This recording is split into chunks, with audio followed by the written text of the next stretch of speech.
I'll start off tonight by not apologising, but let's say confessing that the thumbnail that I've sent out for tonight's vPub, that idea of almost kind of suggesting conflict or disagreement or something like that, is maybe a little bit disingenuous. But that dynamic, that topic, and the whole dynamic that we rely on for this thing to work properly is at the core of what tonight's stream is all about. It is arguably a wee bit self-indulgent, but I hope that you find some benefit in talking it out together. Looking forward to it, and I'll see you all in a second.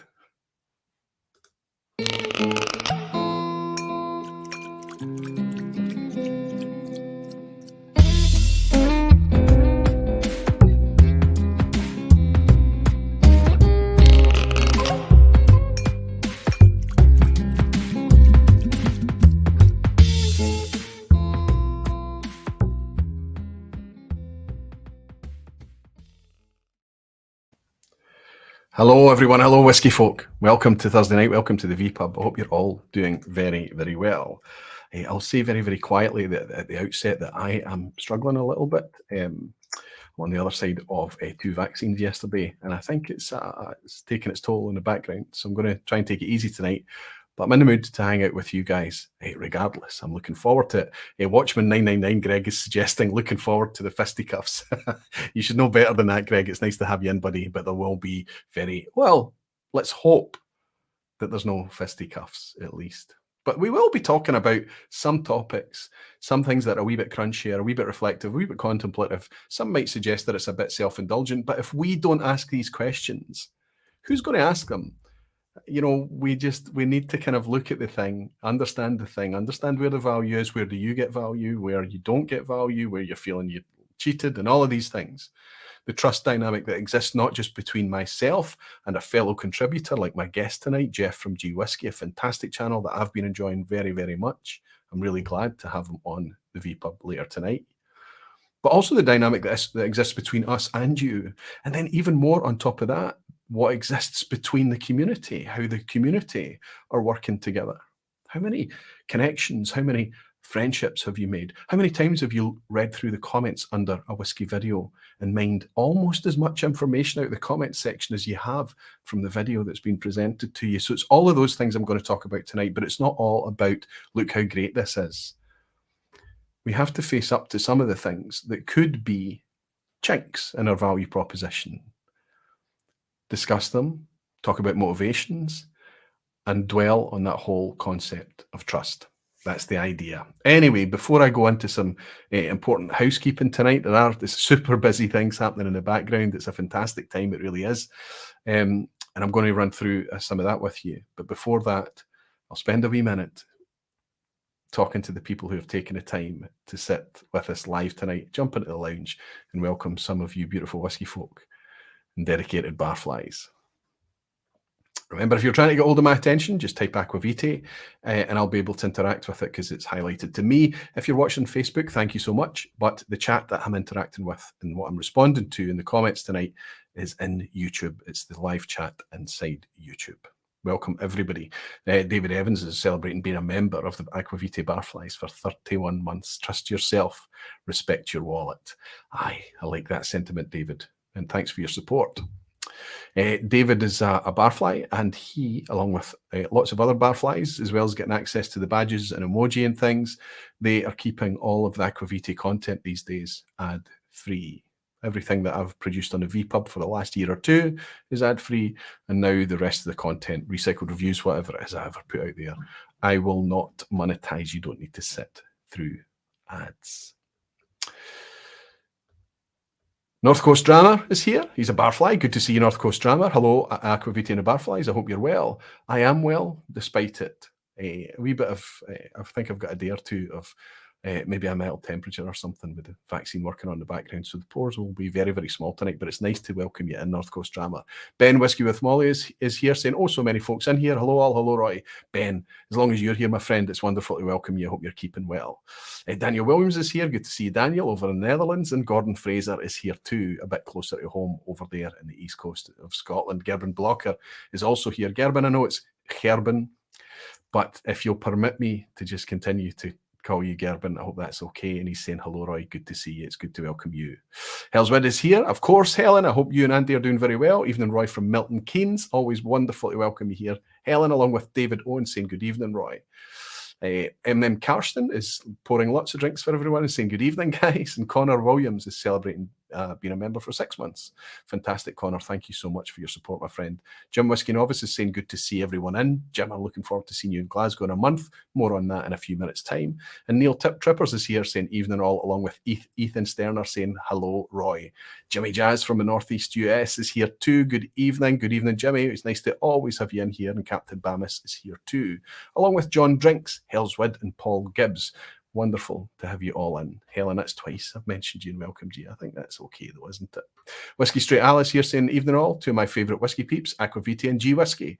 Well, I just said Jeff for effect. Al, I'm glad that you're enjoying Jeff's content too. I think it's fantastic stuff. A lot of people are cottoning on to the opinions and the things that he's bringing to Whiskey Tube. MJ Rodden is saying a seduction of subjection. Life would be boring if everyone had the same opinion. There's definitely going to be a wee thread of that, MJ, coming through the themes tonight. Subjectivity can never be ignored. But, you know, there are some things that are not subjective. There are basic exchanges that happen in any dynamic and any space that we occupy talking about these very subjective things. And that has to be there has to be an element of trust, I think. And it has to be an understood trust too. Ebhead is saying, evening folks, going to watch it on the TV tonight and then do some work. Good for you, Rolfie. It's good to have you in. Going to pour myself a dram though. Enjoy the evening. Rolfie, I understand that completely. Sometimes it's nice just to sit back and not have to worry about tapping on a keyboard or something like that. I think most of the people that are sort of efficient in the chat tend to have a decent keyboard handy. If you've ever tried to do it on a mobile device, it's pretty fiddly and it's better just to kind of kick back and enjoy a wee dram. And I hope you enjoy that one tonight. Gav's Drams is here. Oh, just as it jumped, Gav. I'm sorry, my friend. Let's try and catch that. Sugar Kitty is in. Oh, I was way behind. Gav, I'm going to try and catch yours. And then I'll try and catch up a wee bit. I've lost you, buddy. So many people in, knocking on for 300 folk, and I've lost Gav. Gav, it's nice to welcome you in, my friend. I'm sorry that it jumped just at your chat there. Terrific stuff. Andrew M is celebrating being a member for 7 months, and he's saying good evening from Berkshire. Good evening, Andrew. Nice to welcome you. And I hope your weather down there is a bit better than ours. And the Hogsheads is here. Good to see you again, my friend. Even Aquavita missed last week. I was in London. I did, however, get to chat with Nick Carr. Had to ask him his thought on the recent Talisker price hike. It would be amazing to see what kind of response. I always feel bad for the people that are put in the front line because they're not deciding what to do with these ridiculous prices. Of course they're not. They want their job to be a wee bit easier, right? But they have to be armed with some kind of reason / excuse for these ridiculous things that's happening. I'm not going to declare a kind of boycott generally on any one particular company that's doing this, but I will be very, very picky about what I talk about in future. And if companies lean more and more towards that type of really cynical, arguably gouging practice, the Talisker 18 is no question the latter. You will notice that I'm happy just to let them go because there's so much other whiskey out there. I wish them all well. I'll miss some of the whiskies. I'll miss other ones a bit less. Nora Alex is here saying, hey there, Roy. Good to see you, my friend. And Alan, the whiskey friend, is saying, just booked my table at Akbar's. Can't wait, fella. Fantastic, Alan. I'm going to mention all of that tonight. Let's not miss that wee dram that's come in from David Hong. My friend David Hong has bought me a wee dram to kick tonight off. Cheers, David. I'll tell you what's in the glass here. This is a Glenturret. This is the 2022 release. Now, I was blown away by Maiden release, famously, of course. Loved the stuff, loved it. Tried to encourage as much of you to connect with it as much as possible. Not because I had a sponsorship or a partnership or free stuff or anything like that. It was on the back of a free sample, but it wasn't from Glenturret. It was from Stefan Novak. The community shone a torchlight on that product in 2020 for me. And I'm very, very grateful that they did. It's an expensive product. When you taste it, you realize that I think it's too much of a stretch to call it peerless, but it's difficult to find things, certainly core range, regular, reliable, available things that stand up to it. So I've picked that for my kind of, let's say my opening dram this evening. But Jeff and I have had to be very careful about what we could talk about whiskey-wise tonight because neither of us want to be seen to be leaning too much towards the nominations and the Oswas for obvious reasons. I hope that's quite clear. Oh my goodness. Now, we have, looks like Russian alphabet to me. I'm not sure. But if there's any name I would struggle to pronounce, I think it's that one. I don't even know if I can copy and paste that, but I'm going to try paste it in there and just say that's who I'm welcoming to the Aquavite Barflies. Thank you for your support, my friend. Cheers. Maybe you'll need to tell me how I might pronounce that phonetically. No Rolex is saying a new batch of RM21 is released this week. Still £120. Good value, I reckon. I think you're absolutely right. It's not just about the price, remember. It has to be about the quality of the product. All the experience I've had with RM21 has been super positive. Aaron and other producers out there are showing that it can be done.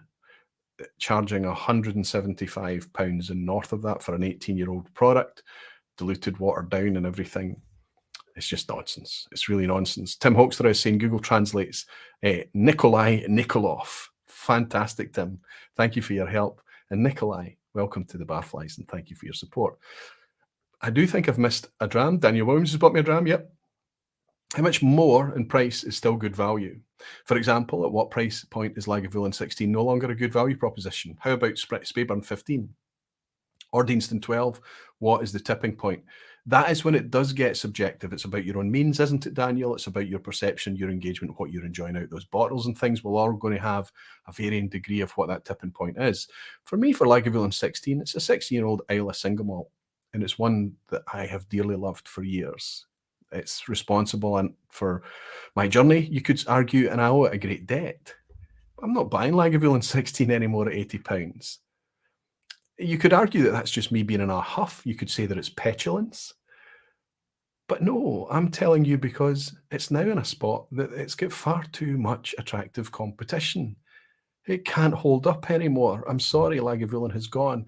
Deanston 12 is still there. Speyburn 15 is absolutely there, rock solid there. They are not in the same league as the Lagavulin. They are balanced, good value, good quality whiskies. And that's the kind of things that we talk about. That's the kind of things that we talk about as a community. Time for a dram, Gregor. Good to see you, buddy. Got to stay watching G Whiskey talk on Speyburn 15 after your mention has triggered me. Still affordable here in the US. Must resist. Well, Gregor, maybe I'll have an extra bottle if you miss out on it, buddy. But I would suggest that it's one that you just need to indulge. It's right up Gregor Street. You need to give it a try. It's got a lovely, oily weight to it as well. Neil Trippers is saying, I love the Indie Glenturrets at Ruavor. I've actually yet to try an official Glenturret. Neil, if you come by it and it's available to you and it's not too expensive, it's at retail, pull the trigger. The Peat Smoke 10 is okay. The Triplewood is okay. The sweet spot for me, the integrity, the balance is at that 12-year-old. I love it. A lot of people are saying that the 2022 one isn't as good. It's popular. I think we always like to see that. We like to, but we have to talk about it in the context of single malts, a batch-made product. The batches are going to change. We do expect it to change, and sometimes what we taste when we taste change is worse. We just need to give it time. We need to give it time, and then contextualize it. I think that the 2020 Maiden is still the best of the bunch because of that really rich European oak forward palate, that lovely dryness, that spiciness that it had. The 2021, 2022 are much softer and rounder and richer, but still, I'll hold this up and say, show me something else that you can get that delivers this for £65 because there's not a lot of stuff out there. The Wonder Mirror is talking about something jumping from €68 to €90 in his local shop. Won't be getting it. I imagine that's Lagavulin. And Daniel Caballero is here. Glenturret 12 2020 maiden release is so good. Daniel, it's wonderful to have you back in the vPub again. And Loy Pinheiro is saying, I'm thoroughly enjoying Lechic releases recently. The 18-year-old is beautifully dirty, sherried dram. I think a lot of us are loving what's coming out of Tobermory there too. It's wonderful to welcome everybody in. Cheers to you all. Nice to welcome you here on another Thursday night. The first announcement is a big deal. For those of you who get a kick out of waiting until the end of the vPub to pick up the quiz at the end, Jeff and I will be standing together to take a quiz at the end from Menno. Tonight is a Menno quiz. I hope you stay for it. I have no idea what Menno's got in store for us tonight, but it's always interesting stuff. It can often be brutal. He's messaged me behind the scenes saying that he's suggesting that he's gone a wee bit soft with us this time. He has gone soft on a couple of them in the past, but form tells us that his concept of what's soft is a wee bit off. But it's always good fun, and the questions are always interesting. So stay for Menno's quiz at the end, please. Looking forward to welcoming in our regular quizmaster from Belgium. Some other things that I've got tonight. I've actually got a wee pinned comment up here that I'm going to take away now, because it's been up there a while, this survey that I was asking people to fill in. I'm hopefully going to get time to use that a wee bit later tonight, but I'm going to take that away. And I'm going to ask for the benevolent amongst you, the ones that believe in charity fundraising and things like that. And remember, this is fully optional. I'm going to drop in a fundraiser tonight because I think it's fantastic. There's a lassie that's worked in the industry for years and years and years, and it's actually quicker to list the companies that she's not worked for than it is the ones that she's worked. She's worked for Springbank, she's worked for Weems, she's worked for Brown-Forman. She's now working for Adelphi and Ardnamurchan out there. But the team at Adelphi Ardnamurchan are now doing a charity fundraiser, and Jenny's charity is for the Ben. For anybody that wants to know what the Ben is about, it's very closely aligned with the space that we occupy. Generally speaking, it's about alcohol and some of the more serious considerations that are woven therein. Anyway, Jenny is a part of that. She's a director on the board for the charity, and she is running 21 kilometres. And she's younger than me, she's sprightlier, she's fitter than me, absolutely. But she's not many years off me. What she's doing is staggering, and I want to get behind it. I want to support it. So I'm going to paste in the link for Jenny. I'll just write, please support Jenny. And I'll leave it pinned for tonight, okay? In the hope that she can do quite well. This is fully optional, by the way. Just ignore it if you want to. But if you're feeling a wee bit generous and you've got a spare £1 or £2, $1 or €2, €1 or €2, whatever it is, whatever you are, this is a Just Giving link that I'm dropping in now. Hopefully that's gone through okay. If any of the admins see a problem with that, please help me. I've just tried to pin it. It should pin at the top of the discussion that is there. And I'll leave it there for a wee while. Good luck, Jenny, and everyone at Ardnamurchan that's doing the fundraiser and for all the charities that you're raising money for. Good luck. Well done, guys. Another thing I want to talk about is the Online Scotch Whisky Awards quickly. I hope you all know. I'm not going to drop the link in. It's just oswa.co.uk. It's very easy to go from there. oswa.co.uk, public poll 2022. Just go in and vote. You've still got about 10 days left, exactly 10 days left before the vote closes. There's plenty of time. But don't delay. Go in, set your votes now. And if you think there's some in there that you might change your mind on, you can go in and you can change your mind. You can edit it right up until the poll closes. Please remember, you should only vote for something from a perspective of a Scotch whisky enthusiast, a Scotch whisky lover. That's what these awards are about. The Irish whiskies should be for the Irish whisky lovers, the Japanese for those guys, the bourbons for those guys. This is about the Scotch whisky loving community. And remember that it's from that perspective. You should vote for something if you believe in it, you think it's a good quality product that's worth the money, something that you would buy and buy again, and something that you would recommend to a friend. If you don't see that in the nominated selections that's been put together by the creators, what you can do is put in the People's Choice wildcard underneath what you do think should be there. Even if that's a repeat of what you voted for, even if it's you endorsing what you've already voted for, the People's Choice will be presented as a top 10 chart. And we'll share everything on the ceremony on the 5th of November, Ralphie and I. oswa.co.uk. I hope you're all well versed with it. The other thing I'm going to talk about is a wee bit more personal. Glasgow Whisky Festival is coming up on the 12th of November. I'm super excited. That's it back to its regular scheduling. You might remember there was one in February, the one that was delayed from last year. Back in its November spot again, and when that's happening, fingers crossed, we can all get together the day after and have a gathering too. So we're super excited about the festival. We get together in the evening, and then we're doing another gathering on the Sunday. The festival that we are attending is usually the 12 to 4, I think it's 12 to 3:30 this year, the early session 1. But we go for some food after that, and we tend to gather in the Bon Accord afterwards. There's a dinner at Akbar's That evening, if anybody's interested in joining, Aquavite Barfly's page is a page to go for that. There's an event scheduled by Craig Dollier. He's taking care of that for all of us. We're all going to eat something spicy to get us through the rest of the whiskey day. On the Sunday, it's an event that I'm hosting. I'm putting on another Aquavite Live Blind Challenge. It was announced and released today to patrons first. It's always going to go out to patrons first. They're currently snapping up the tickets that are available. If there are more tickets available after they've finished, it will go into the Aquavite Barflies page and public thereafter. I'm really excited about that because the events that we've done like this in the past, the gathering tasting that we did with the Scotch Test Dummies in 2019, later in 2019, I did an Aquavite Blind Challenge live, and it was just really, really fantastic. Just great community, just great getting together and tasting some fantastic whiskies together. After the kind of structured fun of going through the paces of a full-blown, genuine Aquavite Blind Challenge, you will be put to the test, but remember, the live challenges are a team event, so there's no pressure on any single individual, and remember, it's always you judging the whiskies. If you're interested in that, that's me letting you know about it. I can't wait. I'm dead excited. And I think I'm almost up to date, except for one thing that I completely forgot last week.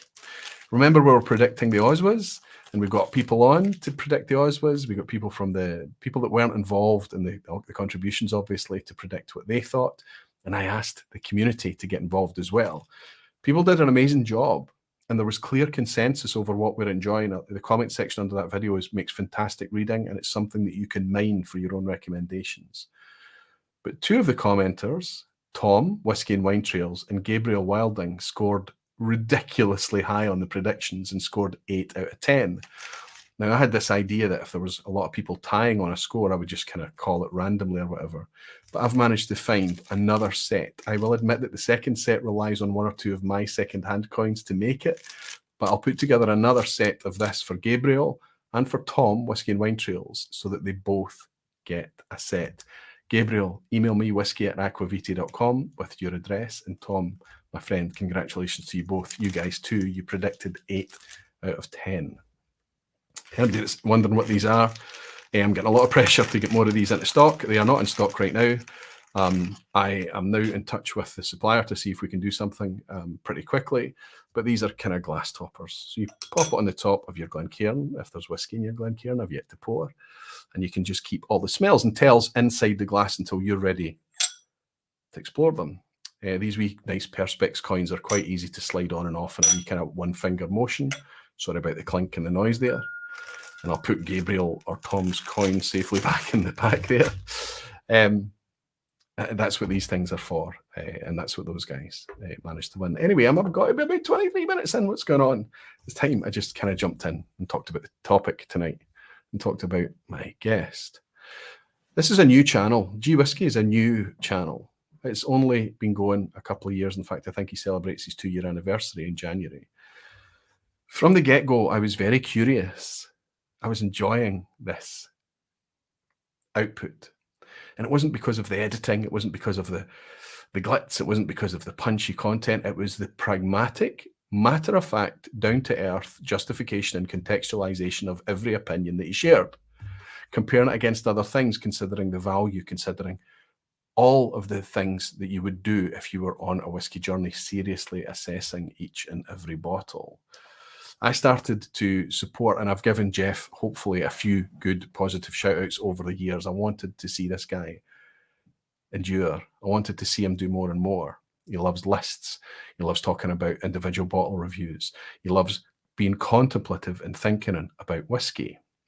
Sometimes the most interesting videos that I watched is when he had a different take on the whiskey. Maybe even a couple of whiskies that he's reviewed over time, he had even an opposing take from me. That's valuable.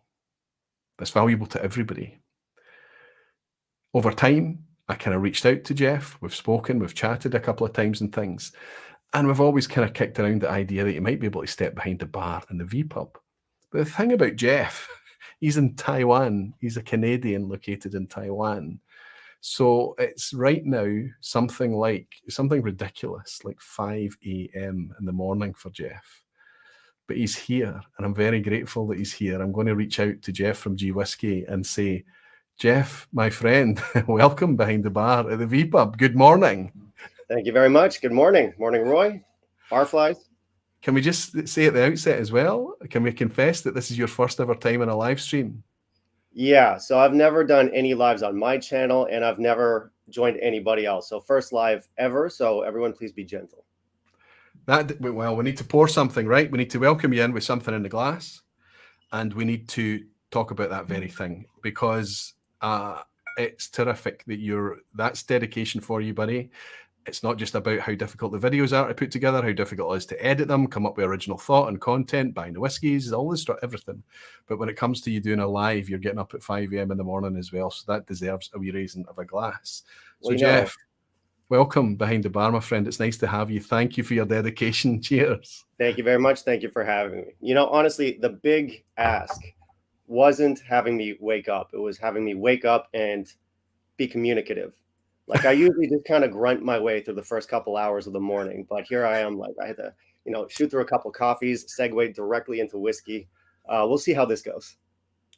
Perfect. Absolutely perfect. Because I don't know, you're looking you always look super fresh. But I think tonight you need to keep the energy high, because I think let's see, maybe I'll be medicating through whiskey after the vaccines, right? They're working on me in the background. Right. But it's super. What time is it there? Tell me what time it is. 12 minutes past. Yeah, it's now 5:12 in the morning. I woke up at about 3:30. So, I mean, what I did, I came home from work and I immediately just kind of cooked up dinner, ate it, and then slept. So hopefully that'll give me enough. Like, I think I slept a good 5 hours. So I should be okay, but it's early, man. It's early. For any bakers that are watching, they'll be just looking at us going, welcome to my world. But I guarantee if there are bakers watching, they'll be watching on the replay. But Jeff, I guarantee you, is here live. Listen, I appreciate it. And hopefully after the stream's over, you can go back off and have a relaxed day and chill. You're not working for the rest of the day, right? Not working, luckily, yeah. Perfect. And I could see already you've raised a glass, so you're having some early morning drams. Yep, coffee straight into whiskey. Don't do it much, but for you, Roy. Perfect. Thank you. Listen, did you notice what I poured there? Yeah, I noticed. We don't have that here in Taiwan, unfortunately. The Glenturret, I keep on hearing. No. Sorry, when I was sipping the Glenturret. Yes, you're right. I finished the Glenturret. It's off to the side. I poured a fresh glass to welcome you in. I poured this. Oh, Deanston 12. I think we just kick the thing off with that. We just start the stream before we get into the nitty-gritty of all these trust dynamics that I want to talk about, and motivations and all of these things. One of when we were setting this vPub up, I said to you, let's talk about one of the whiskies that we don't see eye to eye on, and we settled on this one, and I think it makes perfect sense. Yeah. You're a fanboy of Deanston, but you don't have the same love for this bottle that I have discovered, right? Would that be fair? Yeah, I think that's fair, yeah. You've not ruined this bottle for me. In fact, I'm going to go on further. I'm going to say you've added something, because I was watching a Jeff Whisky review of Deanston 12, and you brought out a note, a tasting note. By the way, it's a tasting note that I get in many, many whiskies. I do. I never, ever found it in Deanston. And it's here tonight. And I started to find it. I don't find it in all Deanstons, but I find it in the 12. I need to check the virgin oak. It's a little bit more kind of cask heavy, the virgin oak. But this is the most delicate, spirit forward Deanston core release, I think. What is that note, buddy? How would you describe it? I mean, for me, what I always get in Deanston is a cologne note. I get it in particularly the 12. It's in the 18, lesser so with the virgin oak release. But yeah, I mean, for me, it's basically it's in pretty much every release they have, and it's just not my thing. I don't dislike it. It's just, it kind of throws me off of the experience oftentimes. And for me, the 12 in particular is one that I do like, but I'm not in love with it like so many other people are. I'm kind of the odd man out there. And I think that's interesting, because some people just don't like kind of, heavy peat, or they don't like industrial or dirty whiskies, or they're sensitive to sulfur in a sherry cask, or there's certain triggers or things that people are a wee bit more sensitive to. what you're describing there, from my perspective, I would tend to suggest is a wee bit more like a perfumey note. You said cologne, floral, maybe even a kind of lightly grassy. It can sometimes be a wee bit like, you know, we like to use notes like, you know, outdoor fresh breezes and linen and all of these things. I think would it be right that it's in that kind of zone? Well, it gets tricky when you break it down like that. If you say I've got a particularly herbal or floral whiskey, to me that sounds fantastic. That sounds Yeah, exactly yeah. like the kind of thing I would like. But if you say the word cologne, that's like there's something in Deanston that just hits like, I mean, it's the amalgamation of all those things that gives me this impression that there's a bit of a cologne note in there. And I don't really get it in a lot of other whiskeys, even ones that are particularly herbal, grassy, floral, whatever. So it's something very particular about Deanston. And I couldn't tell you what it is, but that's just, you know, I get it every time. So there's something that's consistently hitting the same way for me. And you know, it's hard to put into words exactly what it is, but it's there. It's not the only whiskey that we've disagreed over, but I find myself going back to G whiskey because I get something. You don't care if you're the only guy that's saying that you taste that on Deanston. You don't care. You're going to say it. You're going to state it, and I think that's true of the majority of any reviewer, creator, whatever it is. They're going to try to put forward what their take is.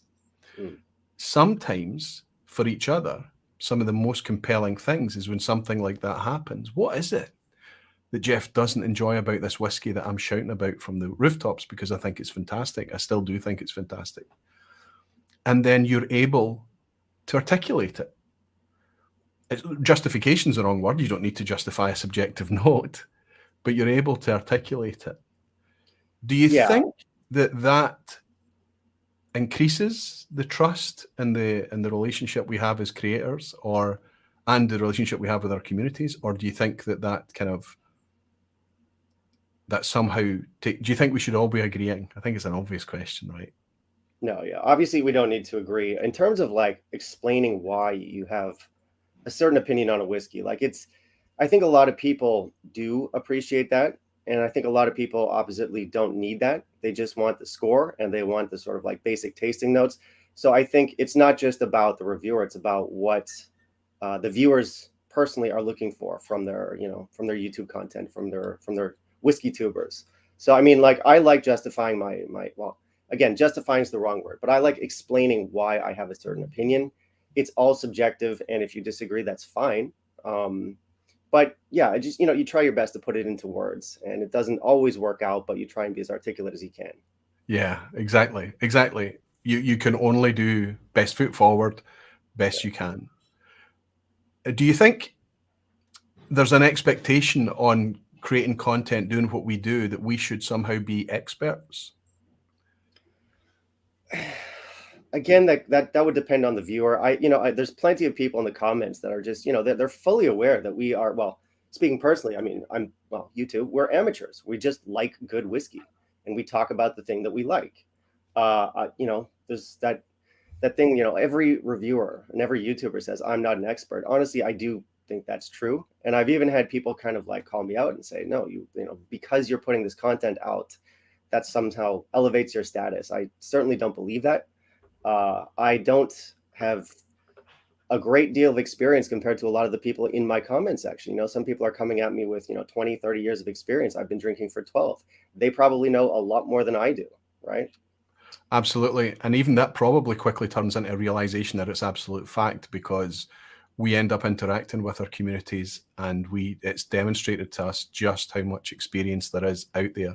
Now, is that to suggest that the people that are feeding back to us are experts? No.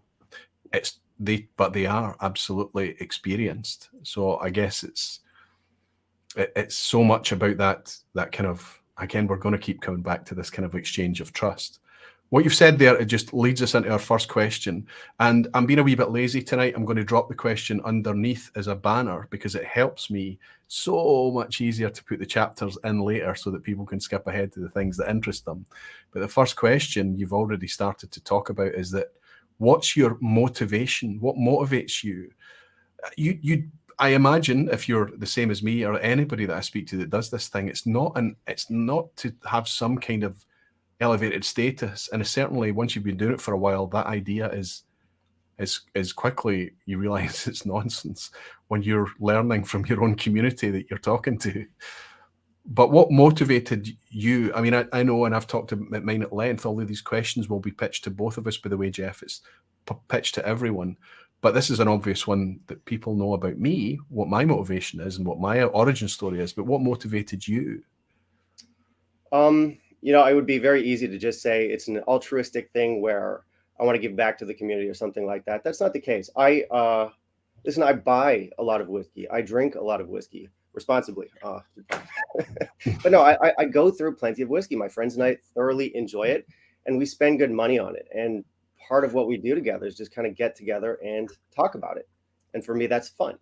So I just thought, you know, I mean, I don't think my opinion has any more value than anyone else's, but because I enjoy talking about it, because YouTube is a free platform, I figured it was kind of just, what the hell? Why not? You know, like Yeah. I like doing what I do. I like doing it on YouTube, and I like doing it with my friends.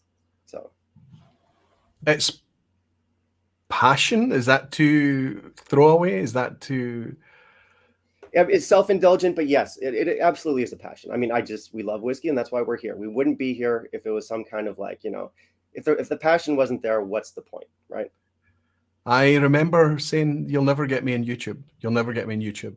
But as the whiskey journey goes along, I just felt so compelled. People need to know about this, and I didn't know another way to do it.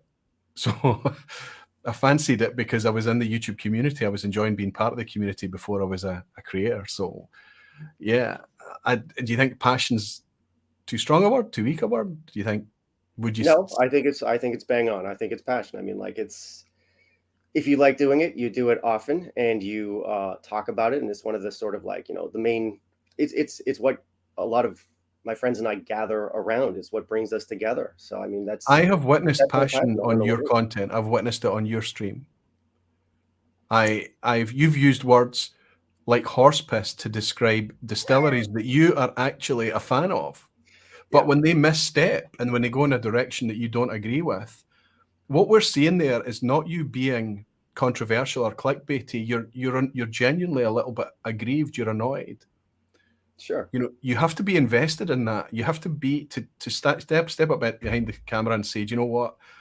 I'm so disappointed. I just need to say that this is horse piss." You know, and it's not like you're saying that in every video. So that when you do say it, the impact is so high that people realize that this is causing you some trouble. And we won't talk about what that whiskey is or what a distillery is. I encourage everybody to go back and watch Jeff's content. Generally, it's much easier to watch than a 3-hour vPub. But would you say, therefore, and I think our other questions might roll into this a wee bit too, that passion means that it's something that you want to protect, it's something that you want to help endure? One of the reasons that you're speaking about it, you say you're not altruistic, but be honest, you want whiskey to be good. Yeah, but I mean, I'm not going to presume that I have any influence over anything. I mean, I'm just, when I talk about that kind of thing, or if there's something that sort of bothers me or upsets me with the industry, honestly, it's just me venting. I do it again. I do it with my friends, and I do it on my YouTube. It's just, I mean, it certainly does come from a place of honesty. It comes from a place of frustration. There's a lot of things happening right now in the whiskey industry that I think a lot of us are quite unhappy with. Yep. And when I vent, it's nothing. I mean, that's all it is. It's just me venting, and it's me expressing my opinion and saying I don't like this. And yes, I think it does stand out more when, for the most part, your content tries to keep it positive. Because why wouldn't you try and keep it positive? I mean, That's where certainly, the fun is, right? I love this. I love this. I love this. Yep. well, yeah, I mean, like, a lot of people say, well, you're very generous with your scores, and, you know, you only buy these, you know, these good whiskeys. Why don't you review the bad stuff? It's like, man, I'm paying money for it. I don't want to buy bad stuff. I want to keep the channel as positive as it can be. When I come across something that's an utter disappointment, or when I see something that I think is price gouging, or, you know, low effort whiskeys, things like that, I'll call them out. But for the most part, certainly I do try and keep it positive. So when you have that contrast between, you know, me sort of like rattling on about how great something is for, you know, 90% of my videos, and then the other 10% is me saying, well, hold on a minute, this isn't great. yeah, certainly I think that makes the negative stand out a little bit more, and people kind of pause and think, oh wow, okay, he really doesn't like this, when it's not the case. I'm just trying to be as positive as possible most of the time, you know. Absolutely. And I think it's quite an interesting thing to think about as well, that because we are buying the whiskey with our own money, because we are chasing the whiskey that we actually want to try, it makes sense that we should be leaning on, you know, the scale should tip towards higher scores, because we are doing the same thing as everyone. We're going after whiskies that we like. And when a low score occurs, it's not because we are going out and buying things that we know to be poor just to throw dirt at them. That's not happening. Because it's our own money, it's not happening. What's happening is we're illustrating disappointment, which is why that when you make a statement like that, it's such a contrast, right? It's such a big deal.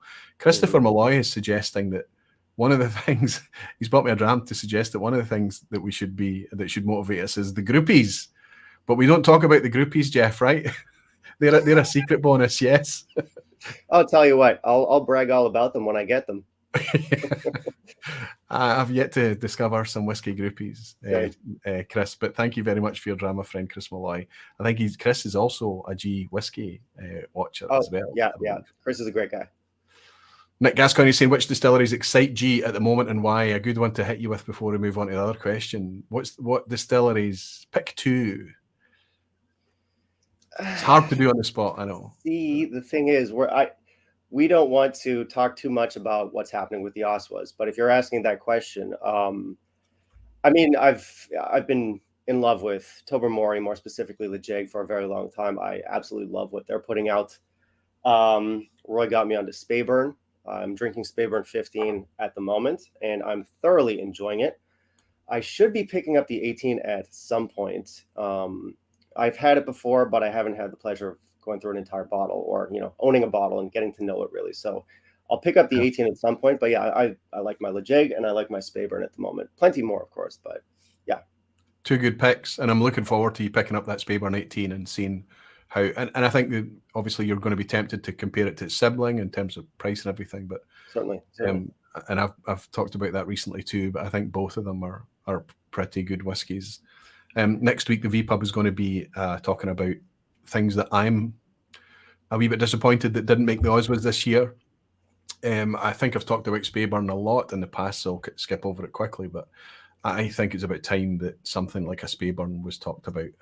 Although, you know, it's sister product. The Anok 18 is in there in the final category, so that's pretty good. But I have to say that these days I might be tempted, purely because of the value proposition, to pick a Speyburn instead. We're going to be interested to hear what you think.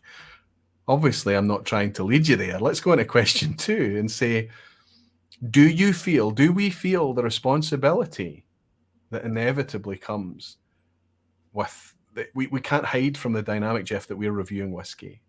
Do you feel a sense of responsibility, or do you feel any pressure, or do you think that we should? Pressure, no. I don't feel pressure because it's not on me to make someone enjoy a whiskey.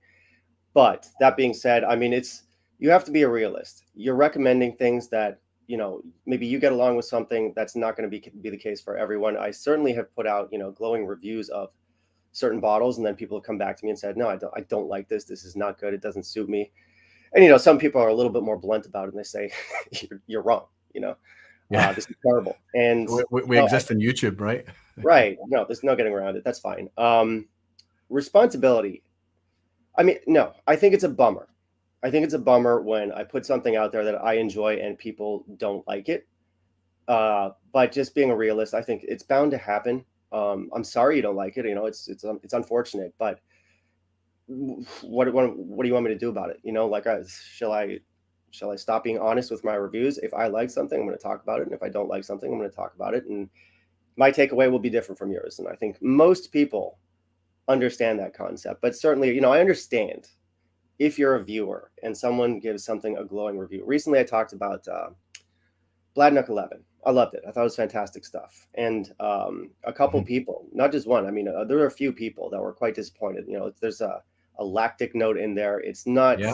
It's not for everyone. It certainly isn't. And a few people did get back to me, and that's you know, I try and be sympathetic. I'm like, yeah, I understand. It's not a whiskey for everyone. There are some wonky flavors in there, and it's unfortunate that you don't like it. But you know, it's just the reality. It's just the reality. I don't feel responsibility to, you know, make everyone happy all the time. It's not going to happen. I think, yeah, I think it's a little bit semantics, but I think the way that you answered that there does betray something, and it betrays that the consideration that goes in beforehand is automatic for you. Whereas for me, I get really excited about things. I'm one of these people that just genuinely gets excited about things, and I like that to come across from time to time. I like to be evangelistic. There's no mistake that that's the reason the channel's titled like that. So I have to take a step back and deliberately consider things. Wait, put the brakes on.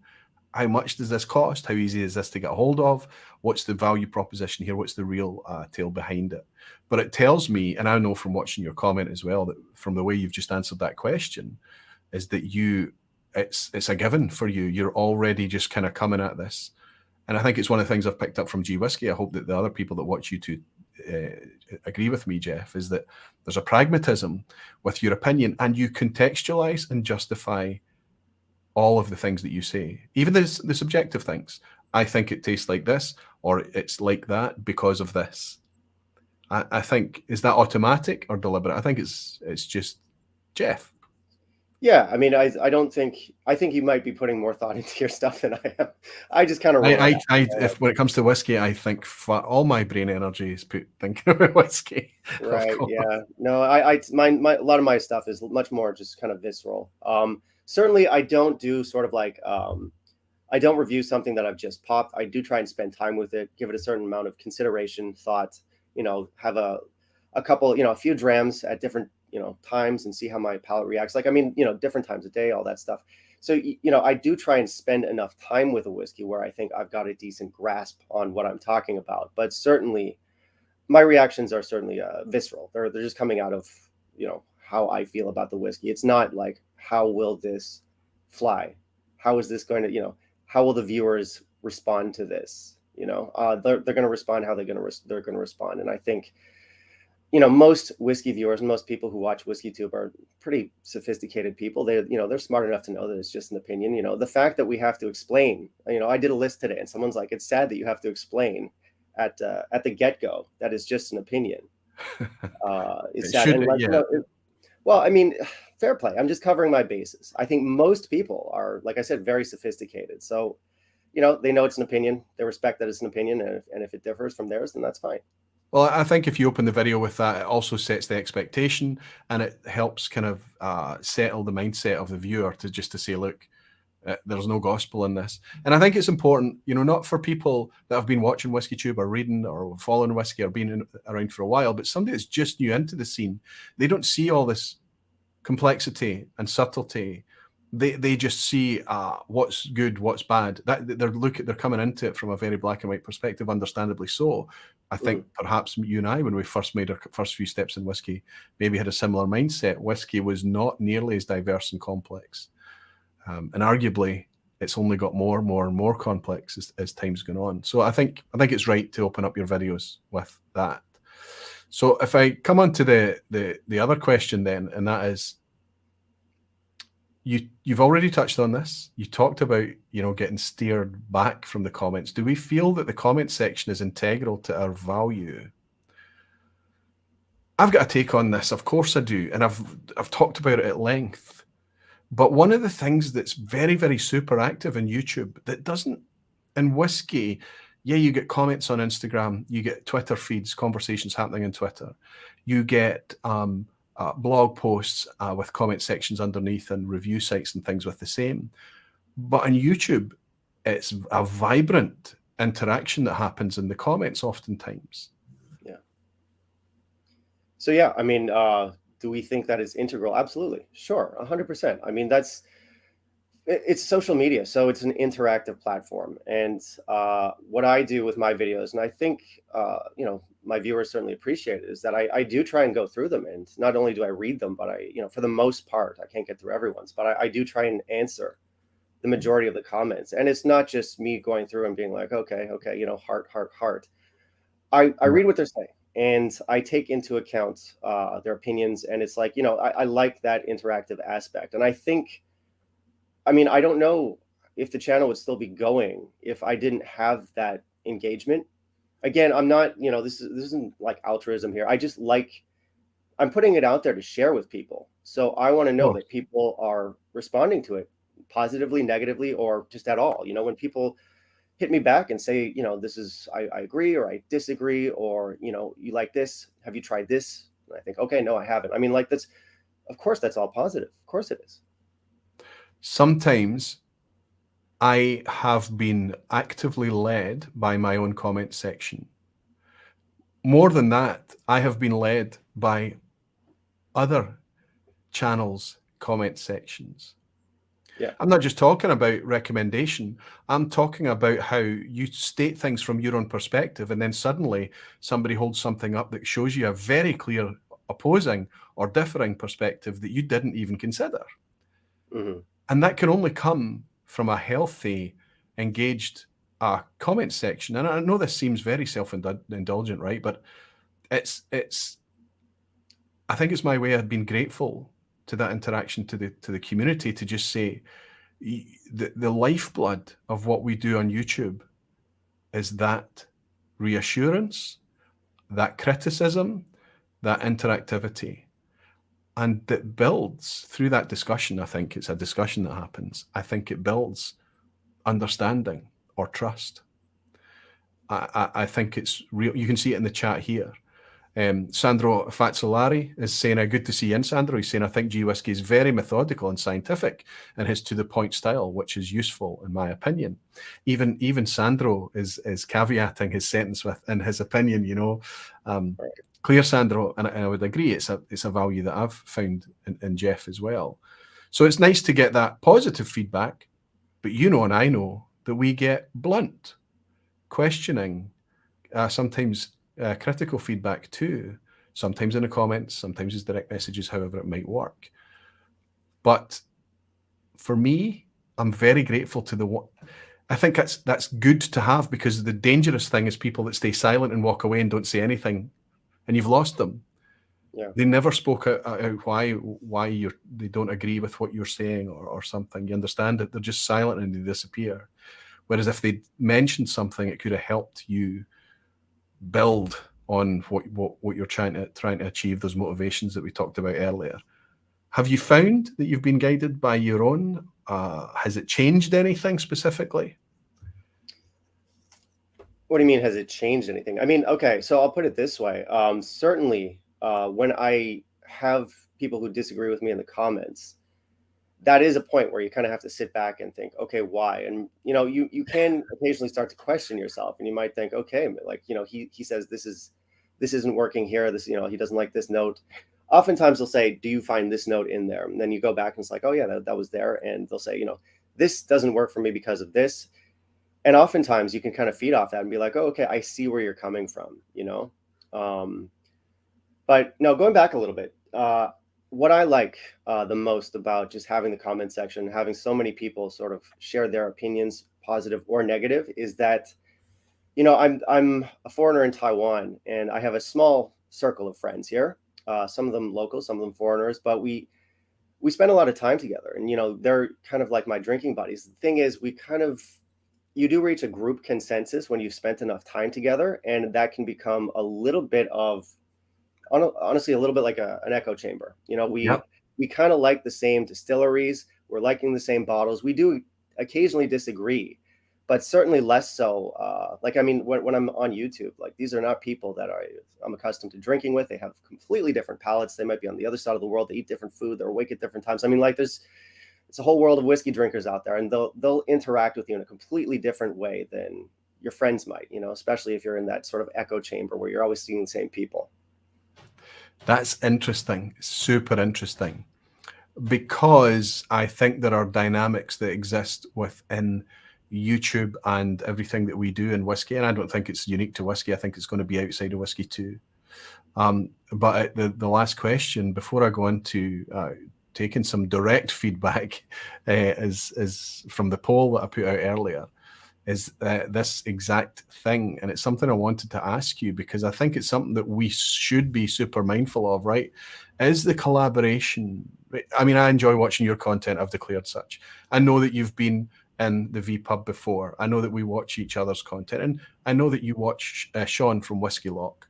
I know that you watch Tabs at Malt Activist, and we've talked about other creators out there that we both respect and enjoy. Lots and Great lots channels, and by the way. Great channels. Check them out. yeah. And so there's this idea that we're watching each other's content. So the question I'm putting out there is something that I think we all should be a wee bit mindful of. Although I personally have my own take that why we should be mindful of it is that it's not quite as acute as we might suggest. Your friendship group that you talked about, I can see that happening in real time. If you go to a whiskey club tasting and people sit around a table together, whether they're friends and they know each other or whether it's a mixed group, what you find is that because of the ebb and flow of the reactions around each dram by dram by dram, is that they are leading each other. They're heightening the enjoyment of the positive stuff and they're exaggerating the disappointment with the letdown stuff. It's happening there in real time. And I think it's happened with your friends. And inevitably over time, you settle into furrows and you settle into preferences and things, and you're looking to amplify the positives and try and avoid the negatives. Do you think that there's a risk of that happening on the wider YouTube dynamics, the wider YouTube audience, the content, the community? No. No, I don't think so. Speaking personally, I think that there is going to be a lot of consensus, and a lot of that, I mean, obviously everything is subjective, but there are some whiskeys that we can just kind of all agree are very good. And, you know, if I see 10 other people saying Port Charlotte 10 is good, I don't feel pressure. In fact, I think it would be kind of interesting if I bought a Port Charlotte 10, had a dram and said, no, this is piss. I don't like it. And now I'm going to go in, like, I'm a YouTuber. I want to stand out, right? I want to go in with my hot take and say, okay, I'm going against the grain here. I love Port Charlotte 10. For the most part, I think it's a great resource because, you know, these are a lot of people who know a lot about whiskey. And when they tell you something is good, for the most part, you know, if you watch enough videos and you see that there's consensus about something like Port Charlotte, you can think, okay, that probably is pretty good. But I think also there's the thing in YouTube, and I certainly have that little itch myself, where you want a little hot take, you want to stand out, you want to do something different and bring something new to the table. So a great, you know, example is what you did with this. This was not really on the radar for a lot of us. I reviewed it last week, couple weeks back. I love the stuff, and I've been walking past it at the whiskey shops for ages, and that's the fun of YouTube. Like, you know, when you put that out there, and then, you know, it goes out into the ecosystem and people start picking up on, okay, Speyburn 15, number one, it's cheap, number two, it's delicious, naturally presented, all of these things. That's a good feeling. I mean, you know, it's entirely selfish, but it's a great feeling when you find something or you go against the grain and you put something new, a new idea out there that kind of, you know, goes against what a lot of other people might be saying, or just brings something new to the table. I think there's a little bit of a push for that in whiskey too, and I think that's healthy. I think it is healthy.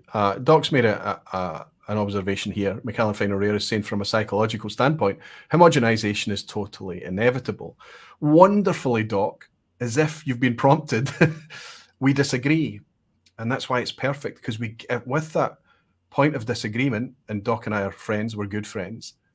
It's so agreement is not a condition of friendship, right? So we can use that disagreement to talk about something, to discuss something.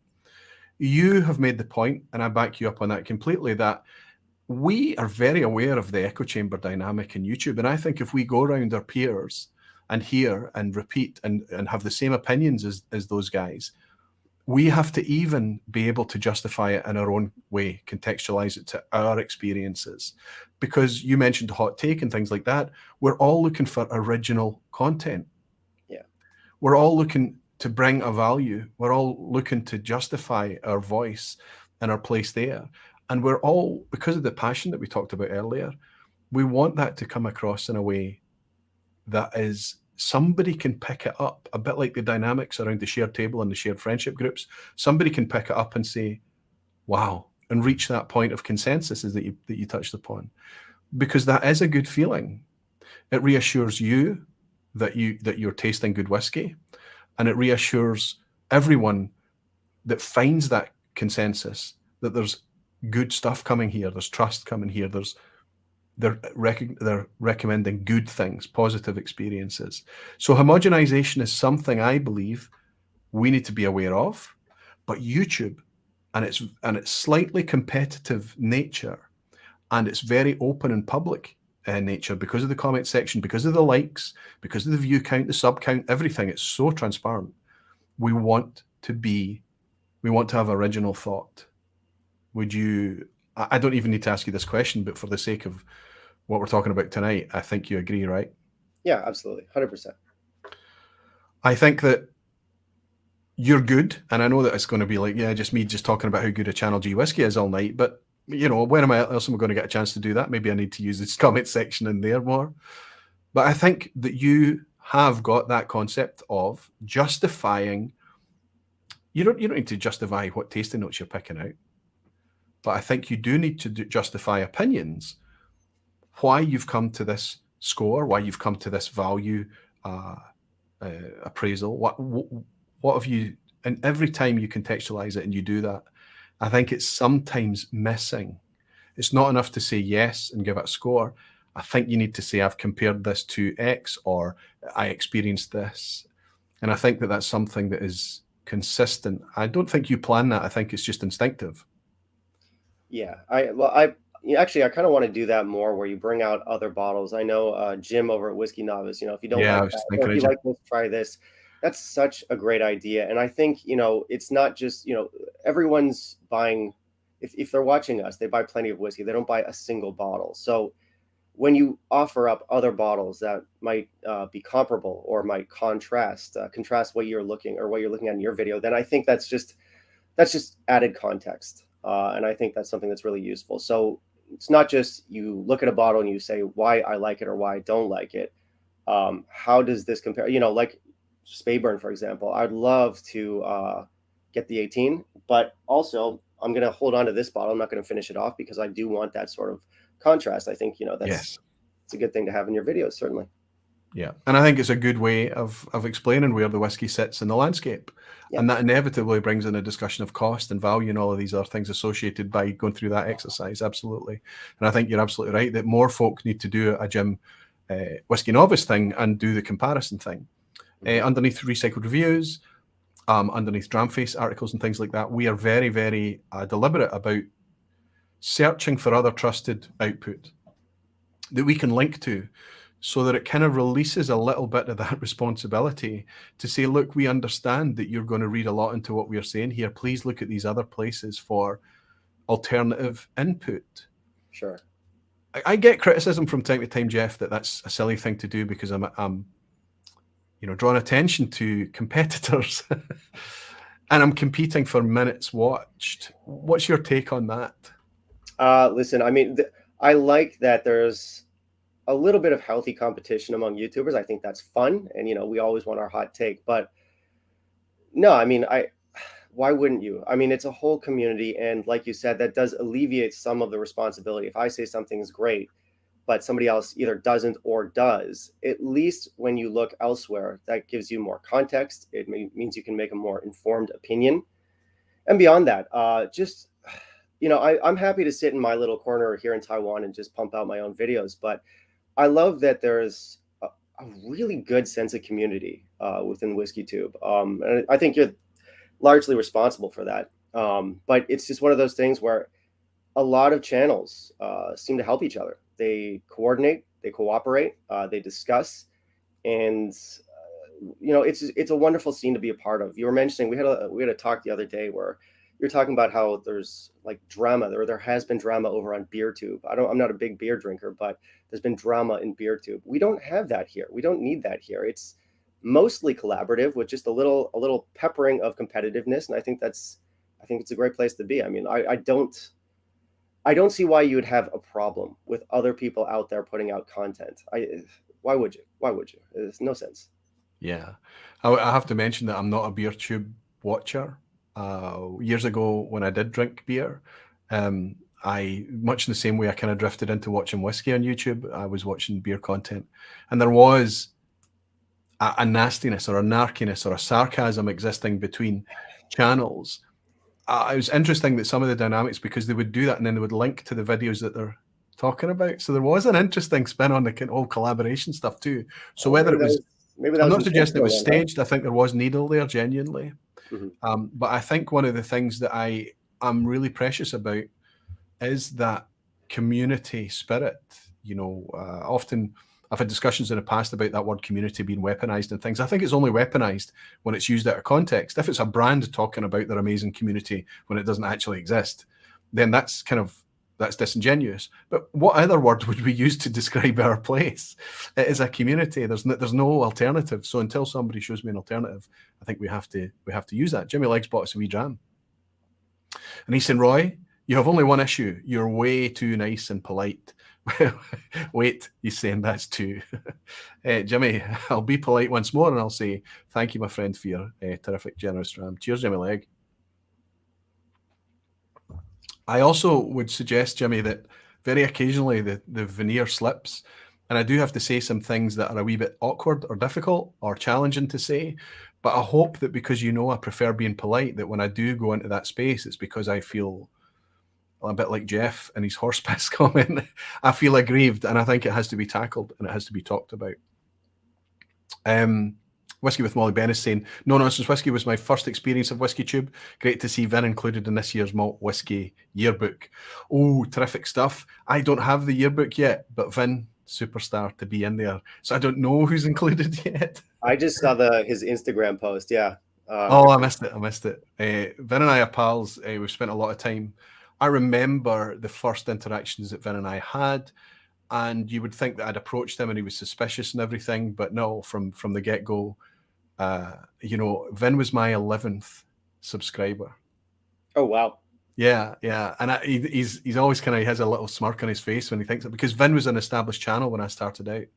And I'll never forget that. And I'll never forget the fact that we became friends very early on, mutually supportive. We do different things. We do not compete.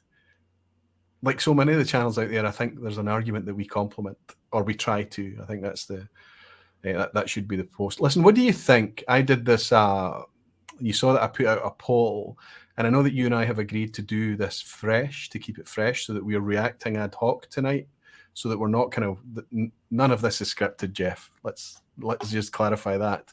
The questions that I put up there, I scrolled through so fast earlier that you didn't even have time to digest or process them. I have no idea what you're about to show me. Right, fantastic. It's exactly what we want, because we want it to be fresh. We want it to be, this is the facts. And the facts are not something to hide from, but the facts are something to try and uncover, and then focus on how we can make things better, or how we can have more understanding about the whole thing, and what our value, what our place is in this amazing. I mean, I feel privileged to be here, and I know you do too. You're enjoying it. Yeah. So that's what I'm going to share with you now. I put out a poll. It was just a very short 5-question questionnaire, and it generated some comments as well. We don't have time to go through the comments. It got huge interaction. It got lots of feedback, but we'll just pick out some random ones, Jeff. But I think you'll be interested to see this too. So let me try and pull up this screen share here. Let's hope this works. Perfect. Okay, so we've had a lot. We've had 246 responses.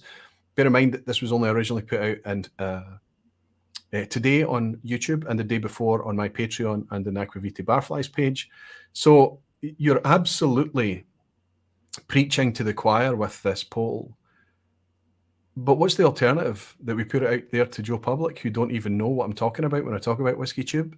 So we have to kind of ask our own audience, the ones that make the community, these questions. I don't know if I got that right or wrong, but transparency means I'll say that from the outset. So out of 246 responses, we've got 245 responses. Only one person skipped this. Do you rely on YouTube and Whiskey Tube to help guide your whiskey experiences? Most of the time is blue. So let's have a 24%, let's say, most of the time. Oftentimes, yes, is 52.7. Wow, okay. And then only sometimes is the rest. So let's focus on, we've got 75% are saying, absolutely, I am relying on Whiskey Tube. But down here, we've got something that's only sometimes. A green segment here, 13 people replied, 5% replied rarely. And 2 people, 1% replied, no, I don't. I've got a theory here. Are you surprised to see this ratio? No, I mean, because the thing is, like you said, you put it out for the your community. So I think most people are going to be overwhelmingly positive. So I mean, is it shocking? No, not for me. Well, I'm looking at this less from a kind of positive, negative scenario and more from a what role are we actually playing type thing. If you look at this rarely and no, I don't, I'm going to suggest that what we have here going from blue, red, orange, round to green and purple. So going from that 3 o'clock position clockwise, we're almost monitoring perhaps experience in whiskey. I would suggest that people that still watch our content and are connected with this survey rarely or don't rely on it are people like maybe Doc, Pete Head, people that have been decades into whiskey and have their own opinions dialed in, and they're here for different reasons. They're here for the community, for the discussion, for the to and fro. They're here, Jeff, because they can take a place and help. Is that too much, do you think? Yeah, no, certainly. I mean, I think you do have those people who kind of show up and they're there not really because they need you. You know, they know more about, like, a lot of people have forgotten more about whiskey than I'll ever know. But they still join, they still come in, and I think they're yeah, like you said, they're there just to kind of engage and have the chat and have the conversation and just be part of the community, and fair play to them. McAlpine Rare Doc, who I've just mentioned there, is screaming, I'm yellow. So he's saying only sometimes.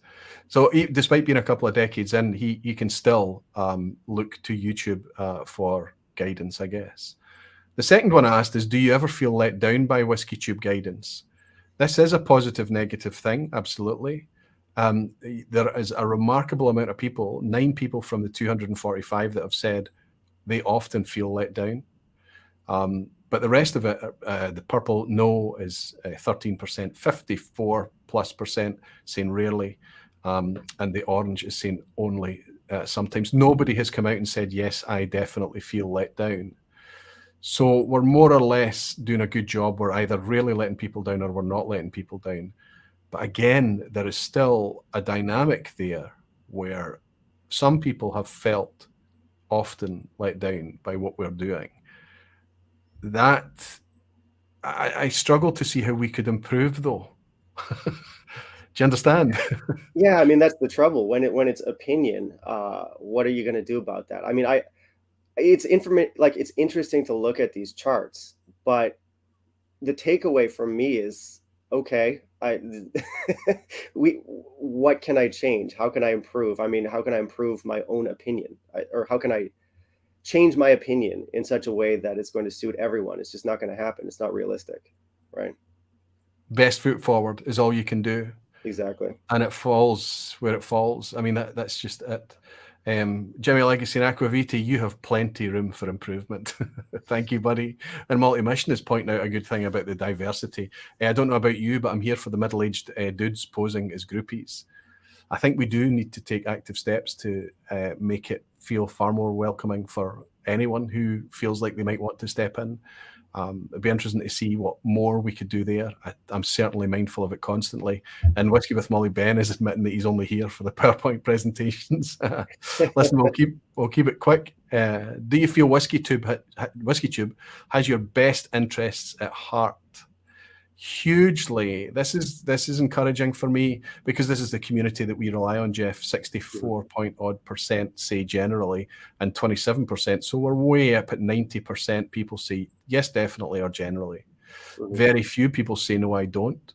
Very few people say rarely. So we're talking 1 person and 2 people for no, I don't and rarely. And then only sometimes 17. So hopefully that we are somehow getting that kind of trust thing across most of the time. Again, it's a struggle to know how to convince those people, but without knowing their individual opinions, it's tough, right? And the last two is, do you only listen to the advice of the host and reviewer, or do you rely on the comments section? We talked about this, you and I, but our community, this is what we want to hear. 56% say mostly. Sometimes I read the comments too. And I always read the comments too, makes up 36.7%. Again, we've got 90% plus saying absolutely the comments are valuable. I think that's valuable for us to hear. Yeah, that's the big one for me. Like the big takeaway there is that it's not just you that people are tuning in for. They are tuning in for the community that jumps in underneath the video and shares what they're thinking, because there's a lot of value there too, certainly. A tiny little one person came to say, I read the comments but ignore the opinion. And 17 people out of the 245 said, yes, only the reviewer. But that's huge. That's pretty profound to me, that how valuable. I was suspicious that it was valuable. I've always found it valuable. That from a sample of 246, it's not huge, but that's pretty profound to me, I would say. And the last one, do you seek multiple opinions on a whiskey before buying? So the options were yes, always, sometimes, but I tend to trust one or two sources, sometimes, but I tend to trust a single source. Or the other options were I'm really only casually watching, I'm not there for recommendations, or I make my own whiskey buying choices based on my own whim. So somebody that's experienced and confident potentially and doesn't want to be led, maybe. But again, this is quite compelling that yes, always, or sometimes, people are seeking multiple opinions, 53 and 34. 80 odd percent, not quite 90 there, but 80 odd percent are up there. But even the orange one there, I tend to trust a single source. I'm quite surprised how big that was. Some people are out there, maybe just some people are just avid Ralphie watchers, and that's what they enjoy. They trust Ralphie, they've found the synergy with Ralphie, and they go ahead with it. But that to me is pretty compelling as well, right? And it's kind of something I want to get to round this off. But have you got any comment on that? As people, well, I'm happy to see for the most part people are looking elsewhere. You're talking about competition, but really, again, selfishly, it just alleviates a lot of the pressure on us to constantly deliver, on our opinion. What we say might not fly with you, and if you seek out other sources and if you're looking at other people, then okay, then it's not just me. You're doing your research, and why wouldn't you? I mean, whiskey's expensive, so certainly go out and do as much research as possible. The people who answered sometimes, but I tend to trust a single source. Fair play. I mean, certainly you're going to have some reviewers who you agree with more often than others, but I would still argue that there's value in going out and finding people you disagree with or who might have a different perspective. So I'm glad to see most people are, they're shopping around. Absolutely. And I've got a bit of a thing. Before I summarize it and before I go on and show you the last little slide from there, we've been very neglecting of the whiskies that we brought along tonight, right? Let's give a quick 60-second opinion on something that we agree on mostly, but I think it's another one that I'm more positive about than you are. Yes. You have it? Now, you've just put a review out of this recently as well. Yeah. Now, oh, come on, we have an echo chamber thing going on here, Jeff, where both of us have gone out and bought the exact same whiskey at the exact same time. There's something amiss here. Glenallachie are giving out free bottles of 8-year-old. That's what's happening. What's going on? Why have we both? We're just shills over here. Yeah, that's right. We just review whatever turns up on the doorstep, right? So what's going on here? Why have we both ended up with this whiskey at the same time? Well, because it's new and because it's affordable. I mean, for me, as soon as I see an affordable core age-stated whiskey on the market that I haven't had yet, that's something that interests me. Glenallachie, personally speaking, is pretty hit or miss. I do like the 12-year-old. I'm not a huge fan of the 15, but I was curious to try the 8-year-old, and I think I scored it 83.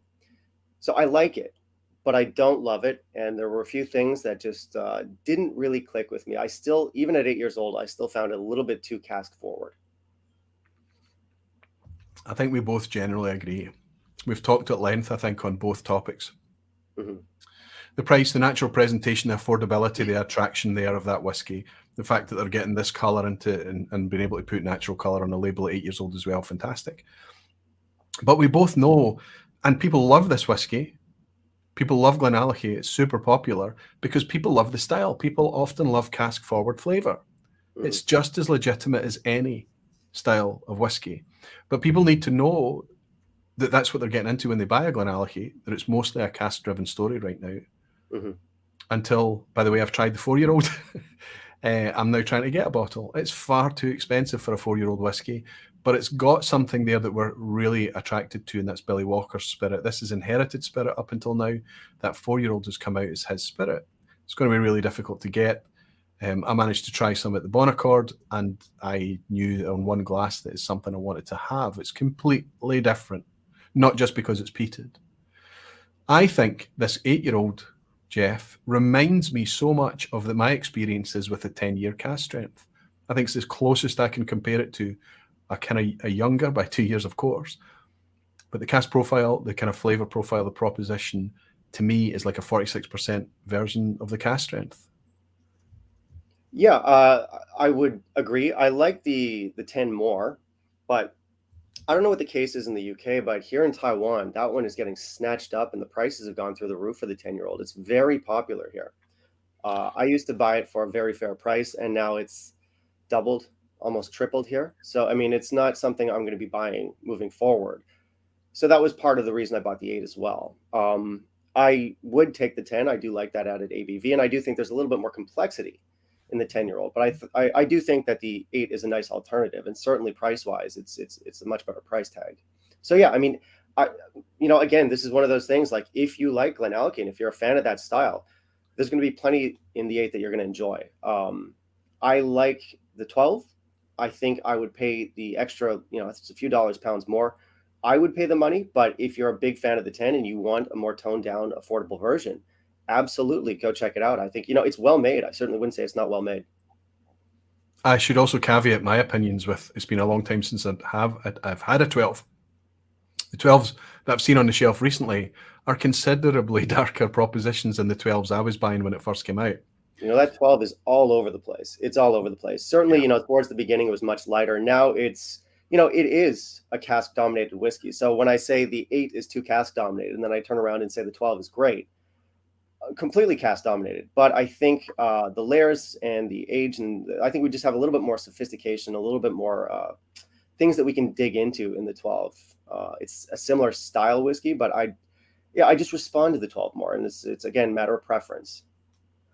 Again, generally we agree, but there's some nuance and there's some much finer points in there. You're getting a different take on the same whiskey, the same spirit.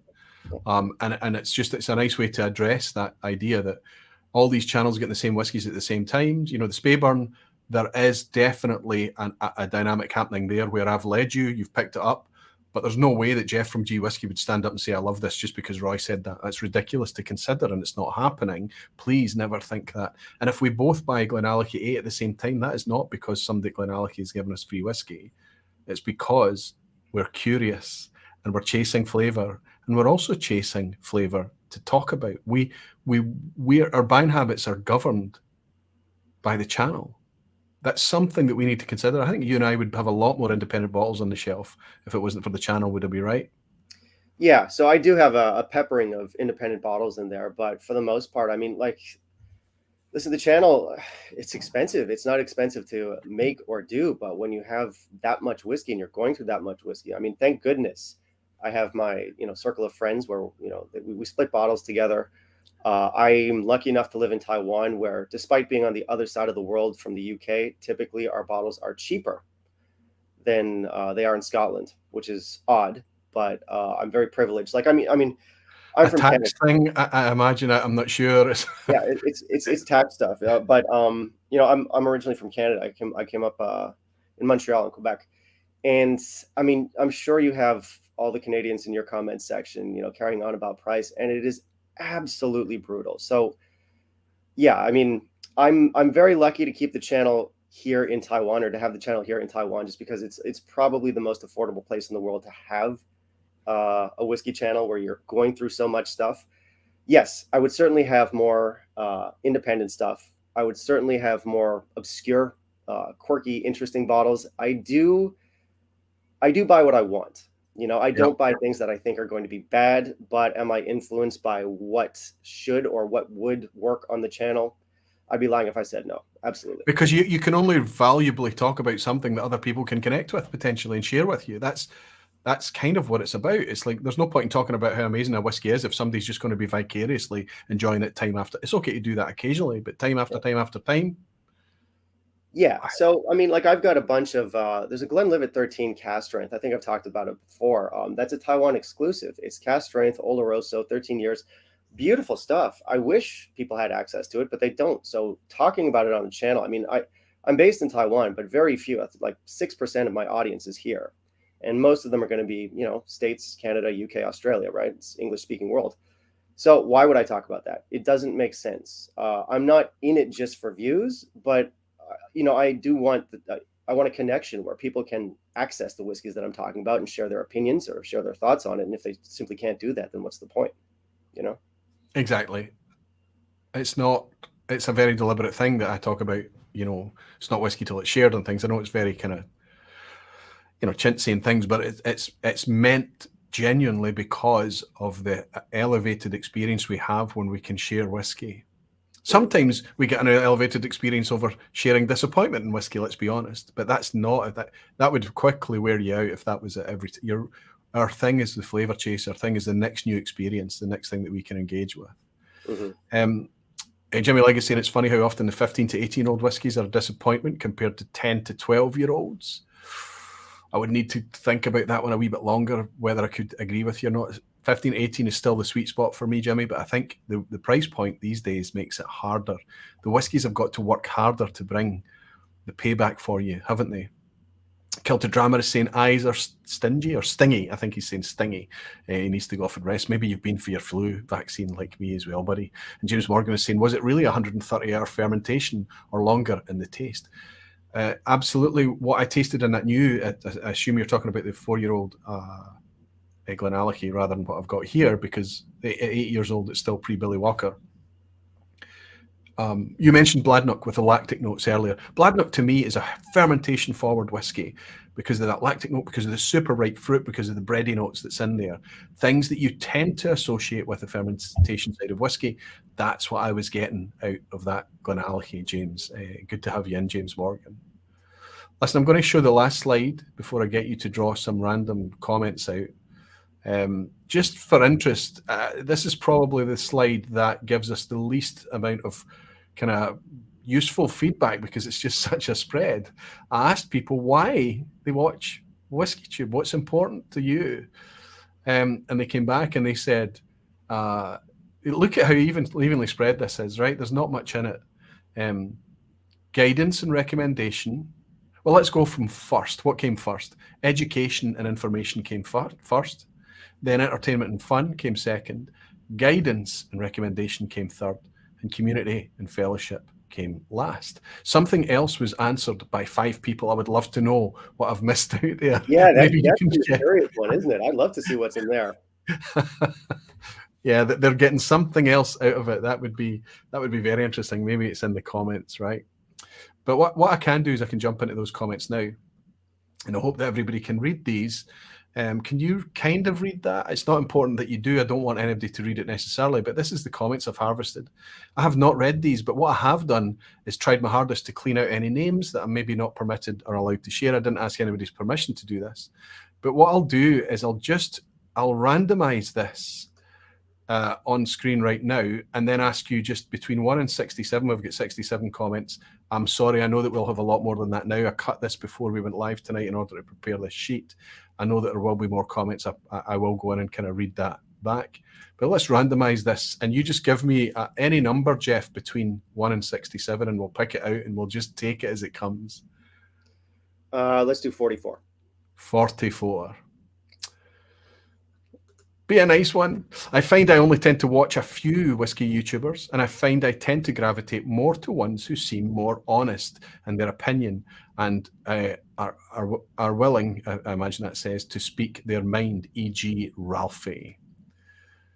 I think that's kind of, yes, whoever is willing to just speak their mind and make it clear and manage to communicate the fact that they're speaking their mind.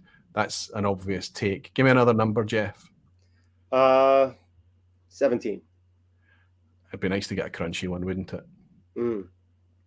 Whiskey Base is a heavy influence on my choices as well. Good call. Whiskey Base is probably the biggest single online community. It's massive.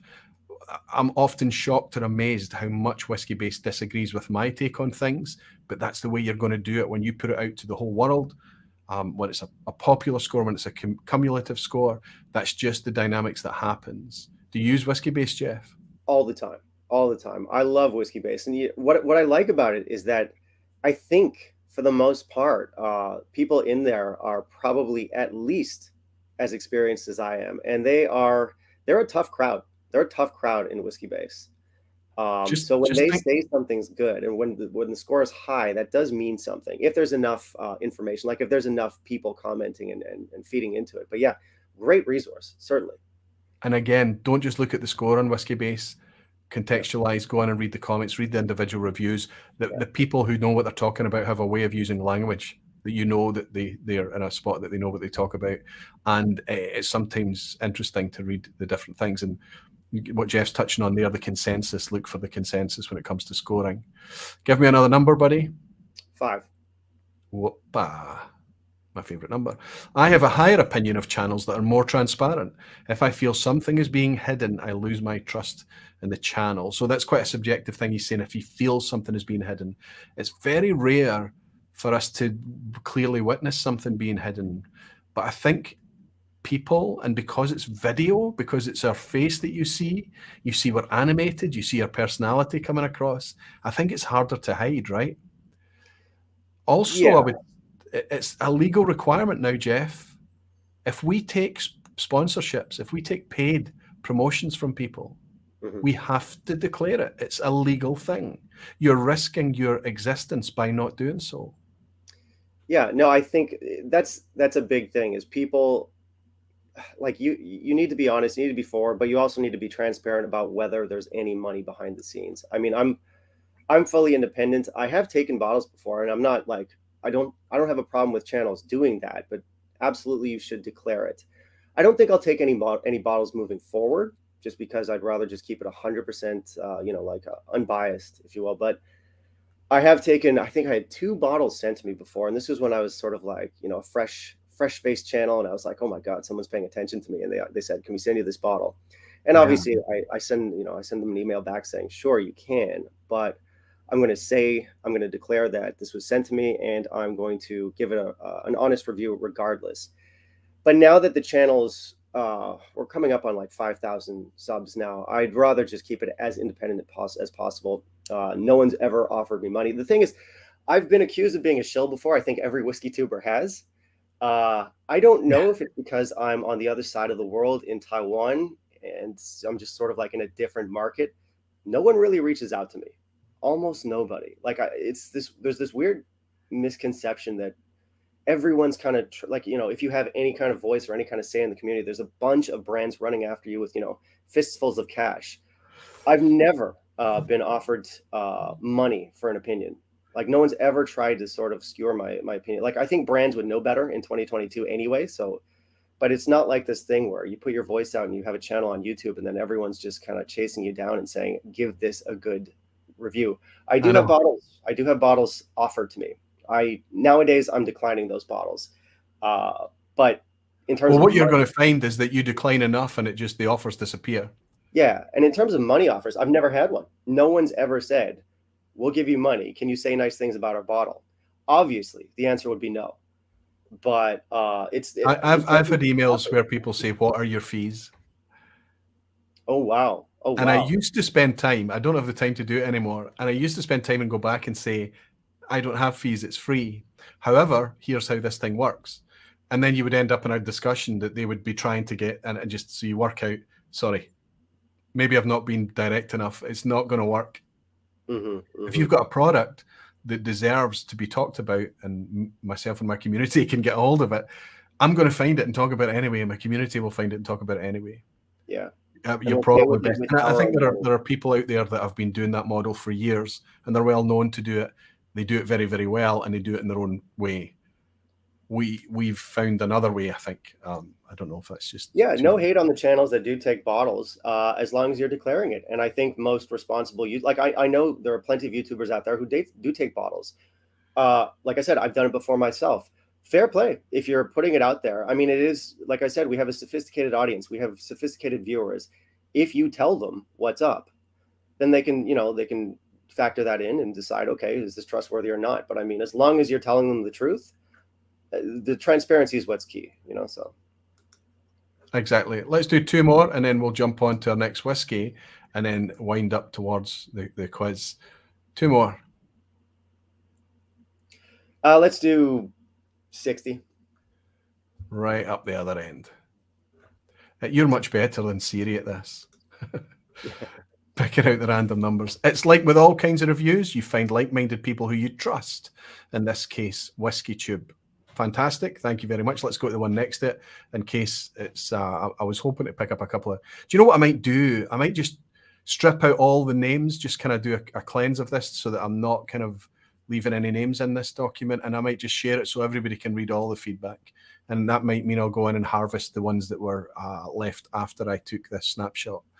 61 is Whisky Tube was my introduction to the whiskey community. I still remember watching Ralphie Vin, the Whiskey Vault, Aquavita, etc.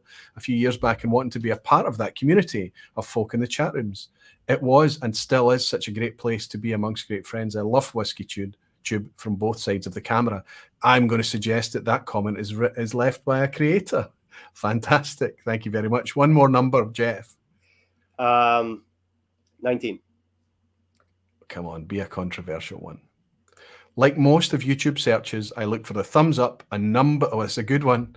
I look for the thumbs up, a number of views as a marker for how the viewers have reacted to the video. There's why we ask you for those likes. It's not just for the algorithm. It's because it's also a reassurance to the folk that's coming in. Is this a legitimate output? Is this worthwhile? So if you've not left a like, please, it's fully optional. I'm not suggesting that you have to. Only if you feel it's warranted, please leave a wee thumbs up. It's important to Jeff and me. It's funny how we get hung up on the stats though, right? Well, YouTube gives us so much information about how our videos are doing. So, I mean, from a creative standpoint, like, when you post a video, you'll have the previous 10 videos that you've put out, and you'll see how your newest video is performing against those videos. And then I think that sort of like pushes you like, okay, what's working there? What's working there? There's a lot of information for us to kind of sort through. And I think a lot of it is designed for us to be sort of like, we want to compete with ourselves. We want to compete with our own videos. Okay, this video did well, but how can I up the game a little bit? So there is that. And yeah, when you ask for likes, when you ask for people to comment, you're playing the YouTube game. And I absolutely do play it. I like it when people comment, and I like it when people drop a like, not just because it is good for the channel, but like you said, it's reassuring that people are digging your content. People are watching and they think there's value in it, If they see 2,000 views and 200 likes, 10% ratio, they know that you're doing okay. If you get higher than that 10%, you're doing great. And lower is a kind of typical number for YouTube. It's just the way it is. And I am guilty of it myself, especially when I'm coming into an environment that I don't understand, a new channel, whatever it may be. You quit before you've spent time, going through the video and listening to it. You'll look to see what the interaction is. You always have to, some channels are very small, still capable of putting out great content. So it's not about the scale, but it's about the ratio, right? Mm-hmm. So I think that we're probably more or less aligned. If we do disagree, long may it continue. It's going to be healthy. It's going to give us things to talk about in the future, potentially. But for me, we're all part of a thing that we are not going to be perfect. We're going to try and do the best, the very best that we can. But if we set up and just do the best that we can, and we opened this talking about the fact that we are not experts, that we are enthusiasts. All we can do is the best that we can as enthusiasts. I think the appeal, Jeff, is that folk hear us and they recognize it.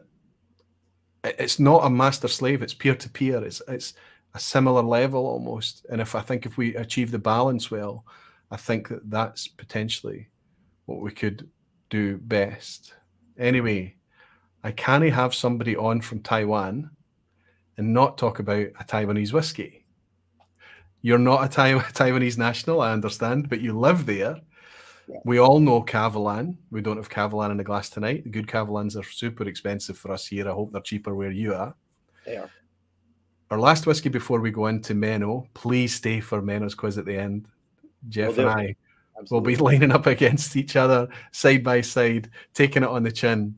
I'm going to be absolutely devastated. I've seen some of his quizzes before. They're tough. So I mean, I set the bar low. We can't talk about trust and then not step up and take the same thing that's dished out every week to the community from time to time. And I just really appreciate Menno when he steps in to do it. But I'm going to talk. Have you got some of this on hand? Yeah, I do. Okay. Tell us what I'm pouring, Jeff. Pouring at Omar. This is kind of like, it's an interesting distillery because it's owned by the Taiwanese government. It's TTL, Taiwan Tobacco and Liquor. So it's actually a government-run distillery. And they're making really good stuff. They have a place, a distillery down in Nantou. I'm in Taipei City in the north of Taiwan. Their distillery is about 2 hours south of here. And they're kind of like, they're pretty big. They do have international distribution. They do make quality whiskey. But the thing is, anytime someone talks about Taiwan, Cavalan is sort of the first thing that pops into your mind. These guys are much more low key. They're making interesting stuff, and I like what they're doing on the affordable level here in Taiwan. Cavalan is making some really good stuff, obviously, but their premium stuff is where it's at, and their more affordable stuff tends to be around 40%, which is rather disappointing. These guys have affordable stuff that's craft presented, and I think it's delicious stuff. I think it's interesting that a state-owned distillery is all natural. It's interesting, that, right? It's kind of like, okay, somebody's worked out what folk are at, because they need people to start talking about it. And people have started to talk about, specifically more recently, the hot one to talk about is the sherry cask version of this. I've noticed it everywhere. I'm sipping the bourbon cask version, which I think is the one that you have. Listen, I just need to say at the outset, this is very kind of oak forward. There's linseed oil on this, something that you pick up in a lot of world whiskies where that kind of linseed oil, almost kind of putty element is forefront, but it's not overt. It's not overpowering. This is a lovely little sweet, well-balanced, easy sipping whiskey. And I think this is a compliment I'll pay to it. When you sip this, I think you might guess that it's 43%. And it's 46, right? I don't know if it's a very rounded whiskey. That's something that you'll find, it happens a lot in warmer climates where you have this sort of, obviously things mature quicker. If it's coming from a place like Taiwan or India, it's very hot. Here in Taiwan particularly, it's very humid. So there is this a lot of interaction between the spirit and the wood. Things mature quickly. And then you have this very rounded product that's just a few years old. And we certainly see that in the Cavalans, and we see that in the Omar releases as well. Yeah. Is it a distillery that you would rate going forward? Are you curious? Is it one of these ones that you pick it up when you see it available? You're interested to try more, or is it a try before you buy for you?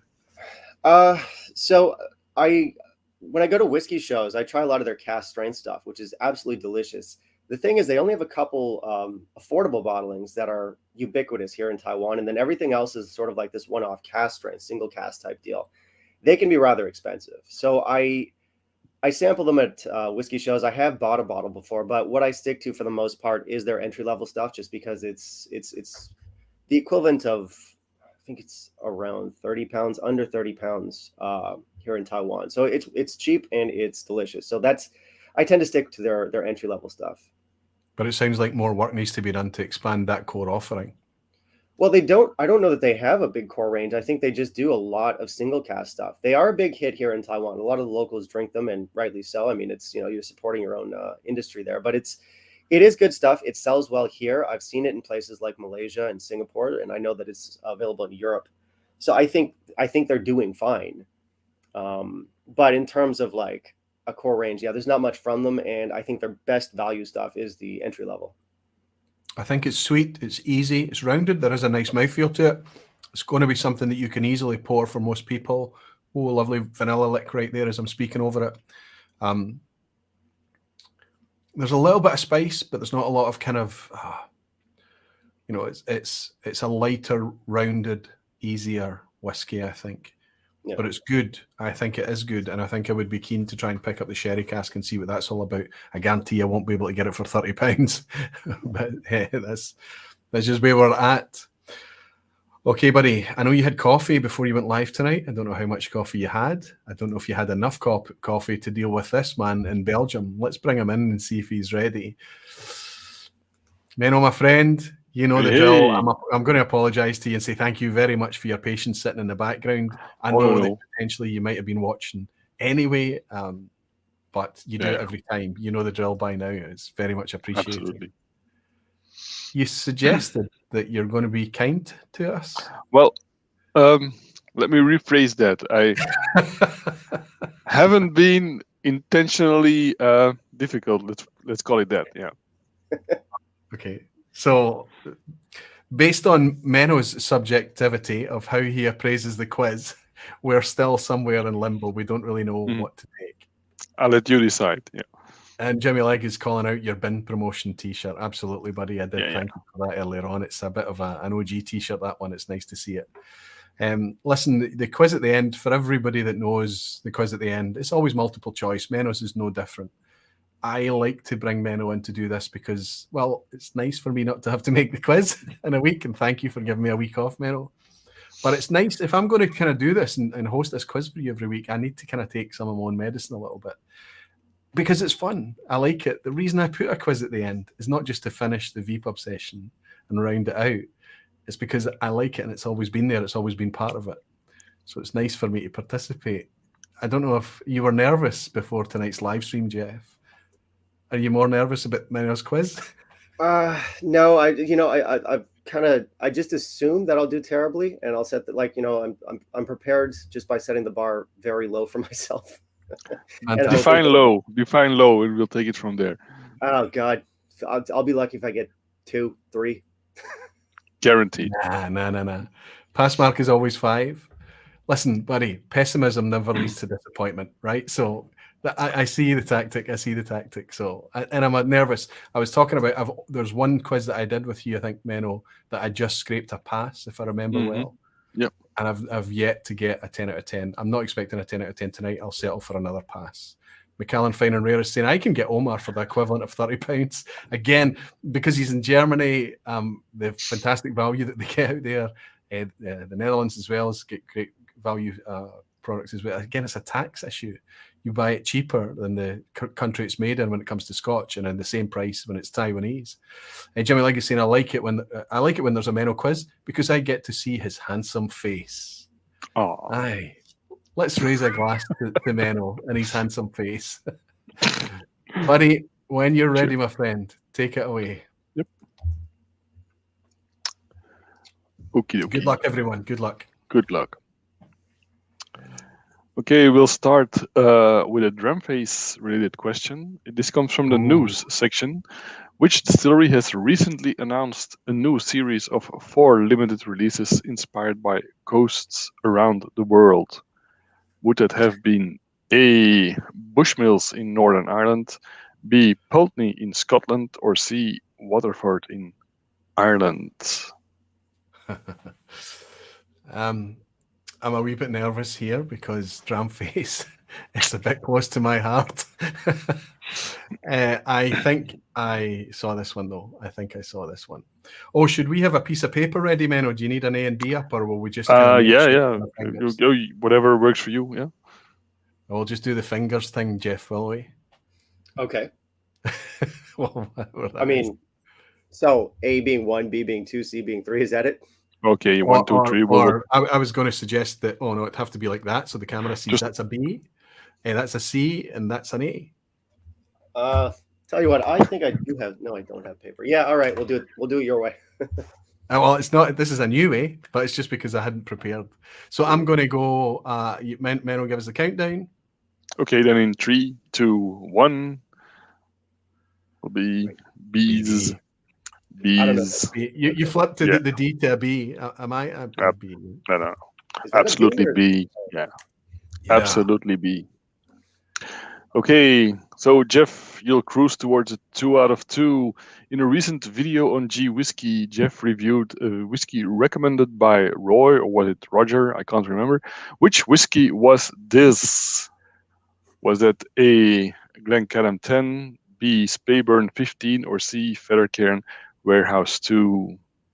I mean, It you're could just have been giving them any away one at of this those. point, are you?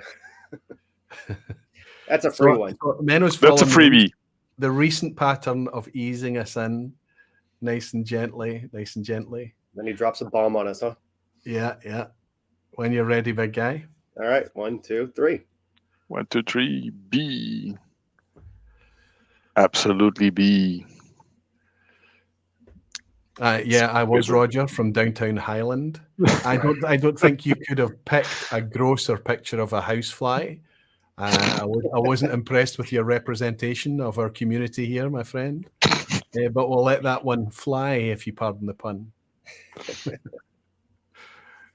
Okay, then quickly onwards to question 3. Which distillery offers visitors the opportunity to visit a lab to blend their own whiskey? Would that be A, Elsa Bay or Girvan, B, Stratila, or C, King's Barnes? Oh my goodness. Define a lab. Wow. A laboratory where they A blend whiskey. laboratory, yeah, or This will just be on a guess. tourist scale level, I think. All right, Okay. I'm ready. I mean, I'm guessing here, but I'm ready when you are. I have to say, I'm guessing too, but I'll go for it. You ready? Yep. Okay, then in 3, 2, 1, we've got 2 C's. Oh, a lot of B's in the chat. Oh, and a lot of C's as well. It was Stratila. It was B. I'm sorry to say. Wrath Island. All right, fair enough. Down. Okay, then quickly onwards to question 4. Strathyla, huh? Charring casks is common practice in whiskey, but the initial purpose of putting a flame to a cask was, or possibly still is, what? Was it A, killing of unwanted bacteria in the wood, B, making the oak easier to bend, or C, getting rid of tannins that would have a negative impact on the taste of the spirit?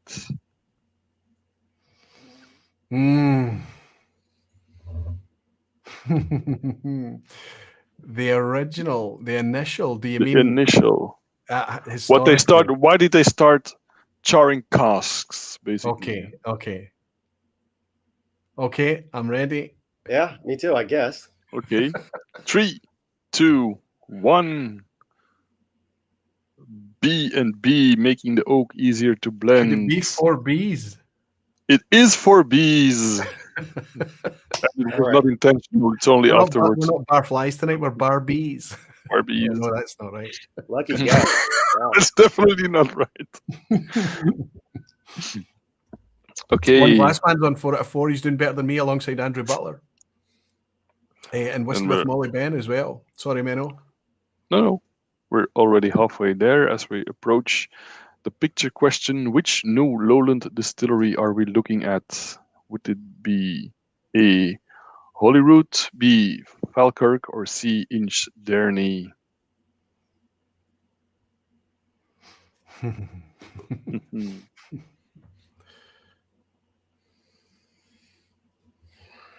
So I'm guessing, so I don't care when we start. I'm ready. I'm ready whenever. You confident about this one, Roy? I am not. You're not? The answer I was waiting to come up there didn't appear. Oops. Yes. Oops. There's Graham Fraser when you need him. Okay. Okay, then lucky guesses in 3, 2, 1. We got a B and a C. That's an A. That's meant to be an A. Sorry. A. Okay. I don't know. It is Inchderny. Right. You can make out the name just in the left corner. Is that been there since the see. beginning? I didn't see that. Oh, we had an Easter egg there. No. I blurred it out. I see. Perfect. Okay. Perfect. Unlike some others. And then Where question did you find that one? online. Rohit is saying Good one. Seriously, good one. Aye, it is a good one. It's a tough one. So, Jeff, you're for 3 out of 5, and Roy's on 4 out of 5, I think. Yeah, I just need one more, Menno, and I'm going to be Yeah. celebrating. I'll start drinking this whiskey a lot more enthusiastically after one more.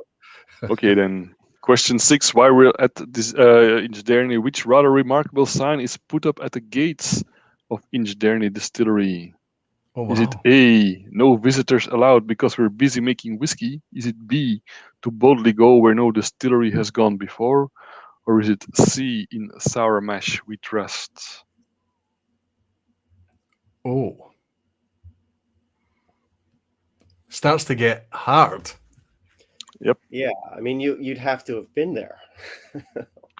Or you would have read an article by Perhaps, Dave Broom or something, yeah. I'm going to just have to guess here, but I think, yeah, I'll just guess. Okay, then. I don't know this. I'm just purely guessing. I'm ready. Okay. 3, 2, 1. You got Both on B again, I think. No, I'm doing an A. I'm doing an A. A. Oh, is that an A? I don't know. It's just, how do you do an A? I don't know. Yeah, an A surely. Is that Okay, yeah, okay. We're doing uppercase A. That makes it a lot easier. All right. A. Hey, trust his opinion on whiskey, but not his understanding of the alphabet. Yeah, no, I can't read. I can't read. There's too much time in Taiwan, probably, yeah. Must be. It is A, no visitors allowed because we're busy making whiskey. All right. I And I'm a thought that would Star be Trek too fan. obvious. I wanted it to be B, but Okay, then Still behind at 4. on to question 7. Now, this could be a banana skin. Irish pot still whiskey uses a mixture of malted and unmalted barley with the option of adding other unmalted cereals. However, the minimum amount of malted barley to be used in Irish pot still whiskey is legally set at what? Is that A, 30%, B, 50%, or C, 1%? What is the minimum amount of malted barley you have to legally use to make Irish pot still whiskey? The answer I had in my head popped up. So I feel I need to stick with it, even although I have to declare I once knew this, but I'm not confident I still do.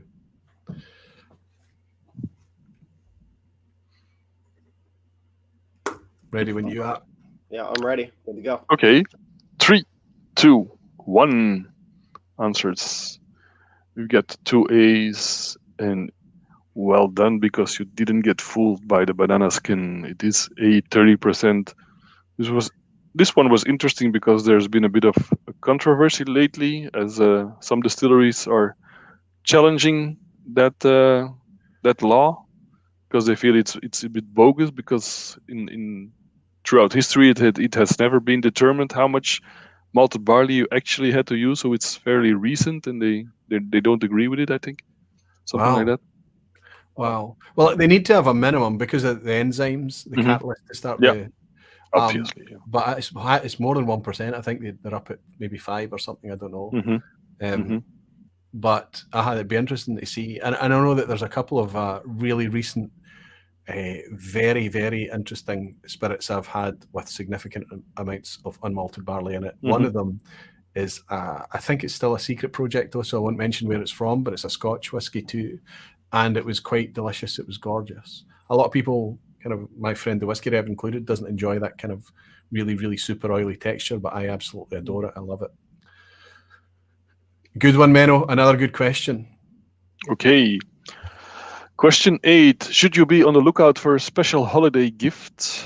The Belgian Owl Distillery has just released an 11-year-old whiskey that would cost you €1,000. That's about 850 pounds, I think. Wow. What causes this rather £1,000? Sorry. What causes this rather hefty price tag? Is it A, the fact that it was fully matured in 200-year-old bodega sherry casks? Is it B, it's actually a 50-50 blended malt with the other half containing 40-year-old Capardonic whiskey? Or is it C, it was finished in a hermetically sealed bubble which was filled with saffron? Saffron. Okay. I just don't want to. I just don't. I'm going to go with the only thing that I think is justifiable there. I'm ready. I'm ready to. Okay, then please answers in 3, 2, 1. We've got an A and we've got a B. We've got a difference in opinion again. Yes. Why would you pick B, Roy? Just because, I mean, it's fully matured and 200-year-old original Bodega casks. Okay. So they've taken it from a Bodega 11 years ago and put it in the cask, and they're charging, even that, £1,000 is still a ridiculous amount of money for that. That's Dalmore chasing with their Bodega cask language. But it's not beyond it. I felt that there's a lot of kind of these blended malt collaborations and things going on. 40-year-old Caperdonic. Well, wait, 40 years ago, what was Caperdonic doing? Was it shut? No, I think it was still open. So I'm sticking with B because I am. Okay. Well, they did actually buy off the old Caperdonic still, or one of the old Caperdonic stills. But so that was why I put it there, but it was actually C. I'm sorry. Oh my goodness. Yep. Saffron whiskey. My goodness. Wow. Eau de vie. The saffron. Saffron. In French, saffron. Yeah. Yep. Hermetically sealed. All right then. Interesting. So presumably this is a yellow whiskey. It's quite yellowy, I suppose. Yeah. Oh, it looks the business, but what a cracker. Yeah, I wonder what that's like. Would that even work? I guess it must. I don't know. It comes across pretty gimmicky to me. Kind of, yeah. And I know their stuff because it's a fellow Belgian distillery, and I quite like their fruity, lighter style. But I had the chance to try it at the whiskey festival last weekend, but it was 40 or 50 euros for a dram, and I went, nah, it's not worth it. Not going to be worth it, especially on a festival when you have 20 other whiskeys, so to speak. So yeah, you're wasting your money at that point. Yeah. I've only marked myself for 7 questions. What was the one before this, Menno? What was the question before this? It was Irish pot still one, yeah. Okay, okay. So I did get my pass mark. 5 for 8 so far. Nightmare. Let's keep going. Come on, there's 2 second more. to last question. Our favorite whiskey company, Diageo, has just released their 2020 special releases. Which of these is not a part of this year's hardly affordable / highly collectible / must-have bottles for the true anorak? Ironically, none of the anoraks seem interested in buying. Is it A, a 250-pound non-age statement Speyside? Is it B, a 275-pound 26-year-old single grain? Or is it C, a 2,000-pound 31-year-old from a closed distillery? Menno, with these questions, you're spoiling this. Okay, I feel confident for the first time this entire quiz. I'm 50-50, but I'm ready to go. Okay. Then 3, 2, 1. Answers, please. We've got a C and a B. I think it's a B. I'm C, yeah. Yep, you're a C. And Roy, you are absolutely correct. There's not a closed distillery in their lineup today. But look at it. Isn't it gorgeous? Don't they look desirable? Oh, it's the Cameron Bridge. All right. Yeah. I think it's the first time that Special Releases has released a grain. The Mortlach is a non-age statement for £250. Oh, yeah. You know, based on Mortlach's form, who's going to trust, right? Come on. Somebody's just throwing a dart when it comes to pricing at Diageo. There is nothing. I was kind of curious about the Talisker, put a few feelers out here and there, and no, I'm not. I was most curious about that Kleinlich, but it's like I just did a video. I think it's like 175 pounds. I'm just yes, yeah, indeed, yeah, yep. How are we for scores? I'm 4. I think. I don't think No. I'm getting there. I'm 6 for 9. So I've got my pass mark, but I'd love a 7. I'd love a 7. Jeff, do you need the ass hat for a pass mark? I don't know. I might. Yeah. I'll DM you. Now listen. If I fail, I fail. Never mind. Let's go for it. Let's go for it. And Tommy Elmer is saying it. But the pretty labels. I don't even think I prefer the old special release labels. I don't really like this kind of coloring book, artwork. I mean, I know it is very attractive when you look at it up close. It is quite nice. As a range aesthetic, I don't really think it works very well. I think it's all just a bit contrived and trying a bit too hard, but it's easy for me to say that because I'm already in a huff with it purely because it's out of my reach. Diageo own 29 distilleries, right? 29 malt distilleries. Some of those distilleries are epic distilleries, and it's heartbreaking when they're just suddenly given to somebody else purely because of perceived or positioned scarcity. It's nonsense. It's not. They're making more whiskey at Diageo than they've ever made in their history. Yeah. And this is just absurd now. Somebody's paying it, but it's not going to be me.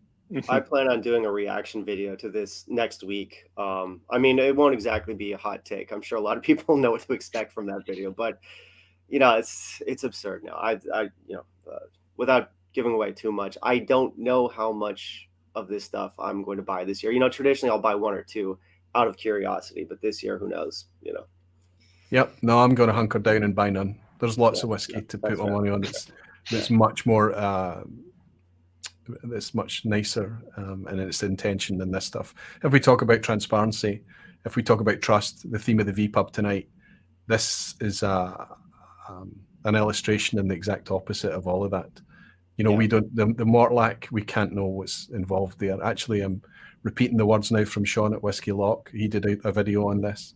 Yeah. He talked at length about it. He did a quick reaction video, which was really sarcastic. It was nice. And then he did a much more expansive release. I think it went out today or yesterday. But I agree with him fully. I agree with his observations and his comments. This is not for us anymore. This is luxury goods placement.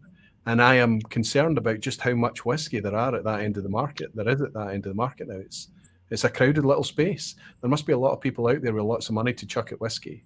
It's not all collectible. It's not all collectible. Well, the sad part is this is going to sell out. At least the big boy ones. The Kleinlich, the Oban, certainly the Mortlock, the Talisker. I tell you what I'll do with you now. If this range sells out, Jeff, I'll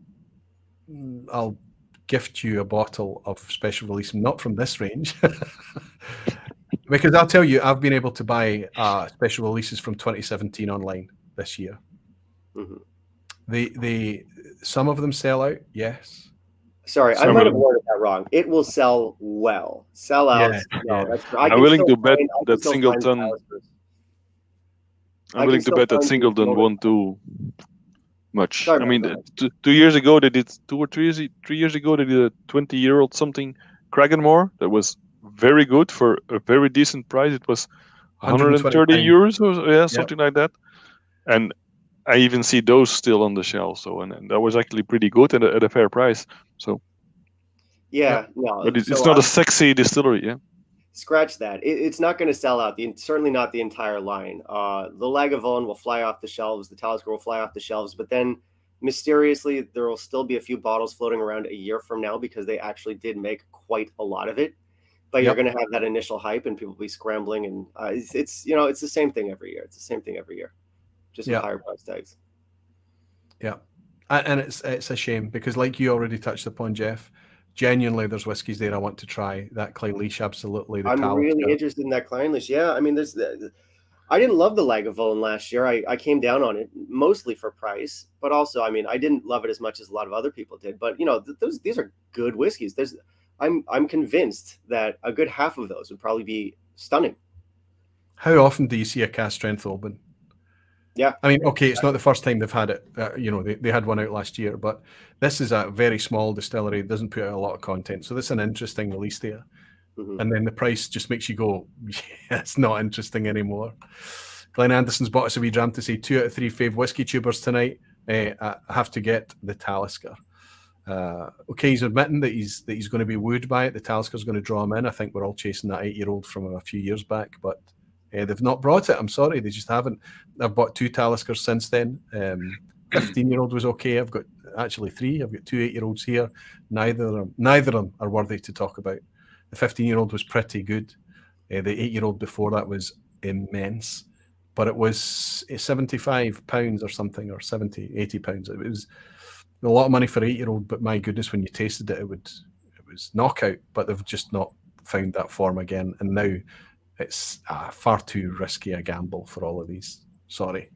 You know, an interesting thing that was brought up in Sean's video and Whiskey Lock's video earlier today too is that this year's releases rather, they have a lot of busier casks. Like last year, there was a good number of like refill casks. You know, the Lagavulin, the Oban. Now we've got a lot more sort of like red wine, virgin oak stuff in the mix, which is kind of unfortunate. But apparently they were going for something else. Well, with the Lagavulin, I mean, the Fashil release this year is virgin oak. It's just, I think the Kalila was a virgin oak as well. Sean rightly pointed out that 5 out of 8 releases are wine cask. That's a lot. You know, it's just doing the best they can with old. I don't know why, bringing variety, nonsense. I don't know. Most of these spirits are pretty beautiful in their own right if they're handled well and put together well. I don't know what this is about. Anyway, it's just more negativity. I'm really bummed after having a nice night. Let's move on, Menno. Let's bum you out even more then. Okay, the asshat question, the inevitable. The Big Still from the Old Middleton Distillery was built in 1825, and it was the biggest in the world before it was put out of use. But just how big was that Big Still? Oh, wow. Was it A, bigger than the combined capacity of Scotland's 4 smallest malt distilleries? Is it B, bigger than what will be the combined capacity of Douglas Lane's 2 distilleries? Or C, bigger than the capacity of the smallest distillery owned by the Big 4? It was a pretty big still. I thought the asshat questions were the easy ones. No. Oh, no. No. My goodness. I mean, what we're talking about there, the biggest, what's the smallest distillery owned by the Big 4? Is that going to be Royal Lochnagar, 500,000 litres? Combined distillery of Douglas Lane's 2 distilleries. I don't even know what that is because they've got Strathearn, which is absolutely tiny. But you're talking about Clutha. Have they even cut ground yet? I don't think they have. No, but it's been announced. But the plans are out, right? Yeah, okay. Yeah. And then bigger than the combined capacity of Scotland's four smallest malt distilleries. Oh my! You don't want to know, Erwin. Right. Okay. I'm just going to commit here because this is. Oh my goodness, Menno, you bad man. Okay, I'm just going to go with it. I'm going to go with it. And I'm not looking at the chat. I can't look at it. I'm not going to look at the chat because I'm not confident in the theme. How are your dart skills, Roy? I know, that's what I'm doing. I'm throwing a dart and I'm hoping that I can land the dart right in the middle. Okay, then 3, 2, 1. We've got 2 Bs. No. Oh, 2 Bs. Yep. 2 Bs. Yeah. Well, the still is or was something of 152,000 liter capacity, which is frankly enormous. But the correct answer was A. Oh, A. All right. Indeed, Strathearn is one of the 4 smallest distilleries, but the other one will be somewhere around 250,000 liters, I think. The new one they're building. Okay. So this is theoretical capacity, 152,000 liters. I mean, that's just an epic still. Yep. That's not a still, that's a building. Yeah, seriously. That's Menno, I didn't get the ass. I finished tonight on 6 out of 9. Pass mark. I'm bitter, yes, but at least I can come away from it knowing that I've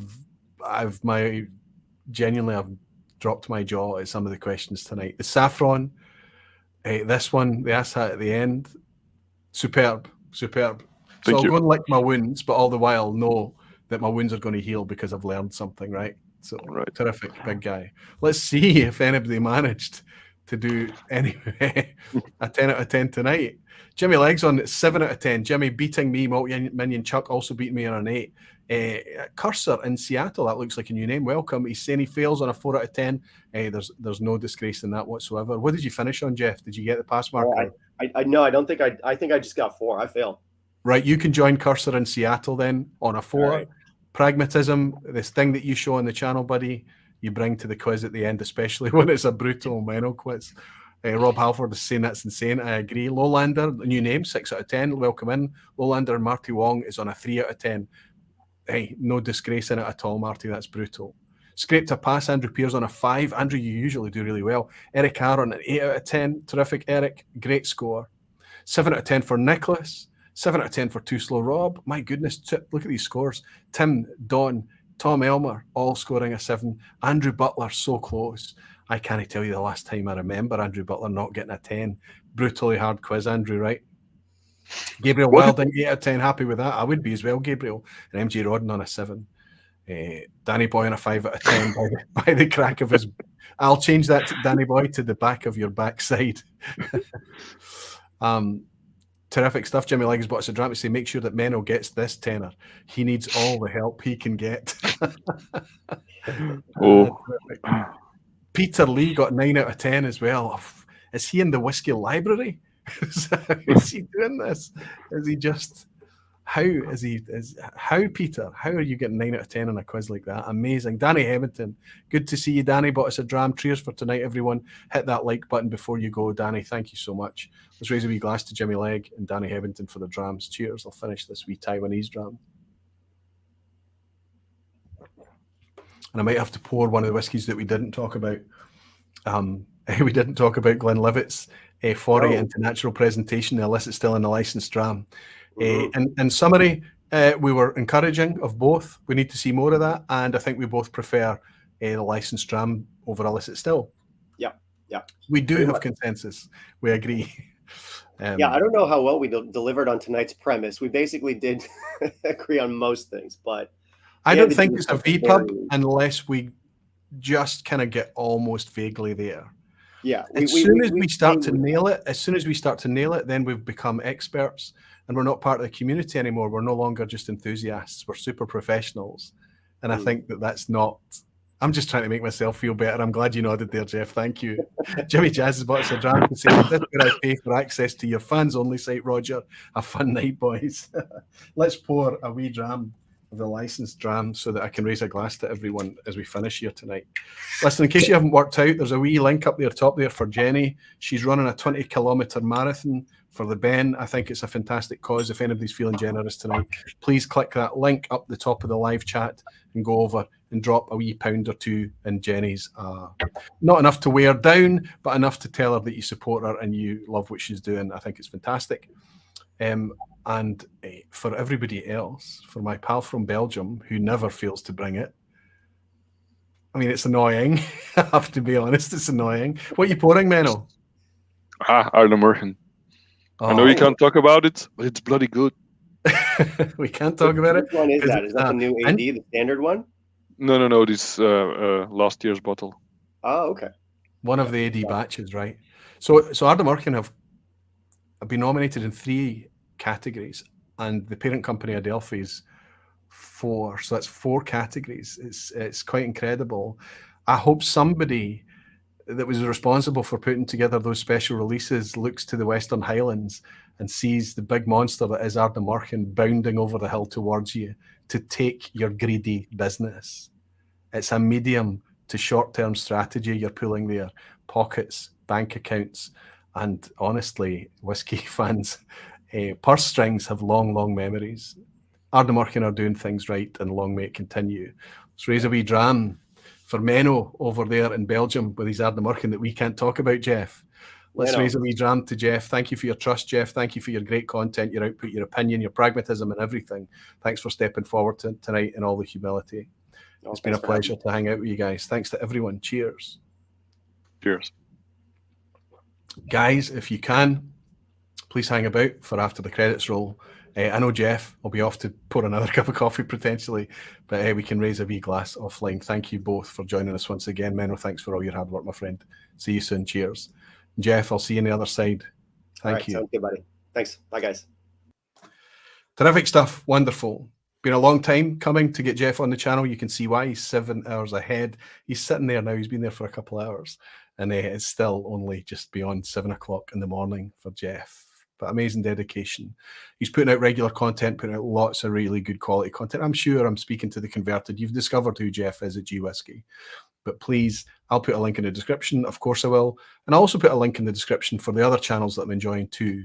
The likes of the Whisky Diary, I talk about a lot at Ben, and I talk about Phil at First Fill Whisky, and Jim Whisky Novice, and so many out there. And I'll always try to promote these other channels, because what I'm actually trying to do, in case it's not obvious to everyone, is to grow the YouTube audience. And the only way we can do that is to work together through collaboration and make the value proposition in YouTube as good as it can possibly be. To work together to build trust. That trust isn't just between us as collaborators and creators and channels. The trust is the value proposition between us and you guys. It's a peer-to-peer relationship, and we have to know when we can trust each other. Video helps, I think, but like drams, like whiskey, we don't judge it based on one pour, one sip, one bottle even.